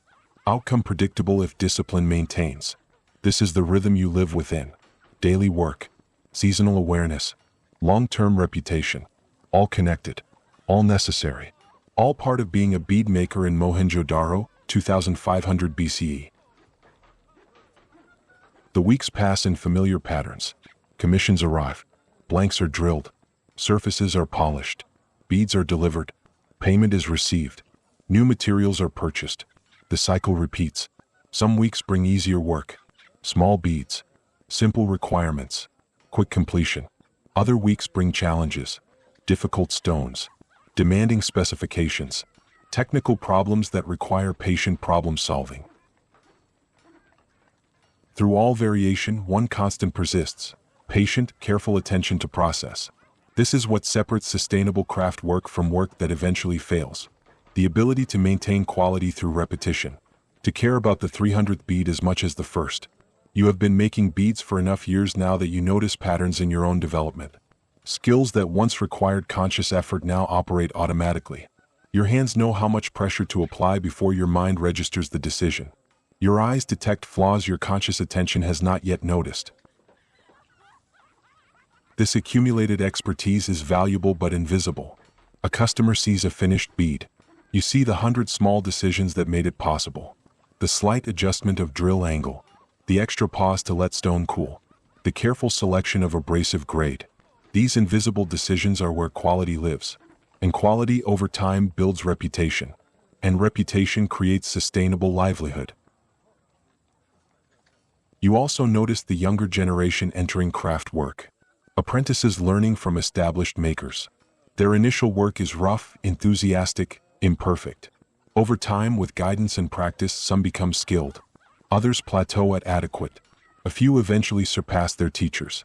This generational transfer is how craft knowledge persists. Not through written instruction, few craftspeople write, but through observation, correction, and accumulated experience. You remember your own learning years. The frustration of drill bits that wandered off-center. The disappointment of beads that cracked during polishing. The slow realization that speed is not the goal, control is the goal. Those lessons came slowly. Some through explicit teaching. More through failure, reflection, and incremental improvement. Now you occasionally guide others. Not formal apprentices, but younger craftspeople who ask questions when they encounter problems. You share what you have learned. Not as secrets to be hoarded, but as knowledge to be circulated. This generosity serves everyone. Better craftspeople make better beads. Better beads strengthen the city's trade reputation. Stronger trade reputation benefits all craftspeople. Competition exists, but collaboration matters more. As monsoon season arrives fully, work adjusts to wetter conditions. The courtyard develops standing water during heavy rains. Your workspace moves temporarily to a covered area at the courtyard's edge. The setup is less ideal but functional. The river swells. You hear reports that water levels are rising normally. Not dangerous, not dry, just appropriate. The flood cycle that makes the valley fertile is proceeding as it should. Fields outside the city will receive water. Silt will deposit, enriching soil. Next season's harvest potential improves. The agricultural surplus that supports urban craft specialization depends on this cycle functioning correctly. You are connected to that agricultural base even though you do not farm. The grain you buy to eat comes from fields flooded by monsoon. The merchants who commission your beads trade for grain they will sell to farmers. Everything connects. Everything depends on systems functioning. In late monsoon, the rains taper. The transition toward dry season begins. Soon, kiln work will become practical again. Decorated beads will return to your work queue. The annual cycle continues. One afternoon, as you polish a bead, you realize something quietly profound. You have been doing this work long enough that it has become part of your identity. You are not just someone who makes beads. You are a bead maker. The distinction is subtle but real. This is what craft work offers. Not just income, though income matters, but identity, purpose, connection to lineage of people who made similar things in similar ways before you, and will continue after you. The bead in your hand is small. An object that will be worn casually, perhaps lost, perhaps passed down, perhaps broken. Its individual fate is uncertain, but its existence is certain. And its existence is evidence of a functioning society, of working trade networks, of successful urban organization. Your work is small, but it is part of something larger. And that something larger, this civilization, this city, this network, is worth contributing to. The afternoon light shifts. The shadow patterns in the courtyard change their familiar way. Evening approaches. You wrap the day's work carefully. Tomorrow will bring more work, and the day after, and the weeks after that. This is not burden. This is continuity. This is the quiet, persistent satisfaction of craft work. The patient rhythm that transforms stone into value, effort into livelihood, hours into meaning. Press, release, press, release. The sound that is almost too small to notice. But when you listen closely, very closely, it is the sound of civilization functioning, one beat at a time. Thanks for listening. Good night.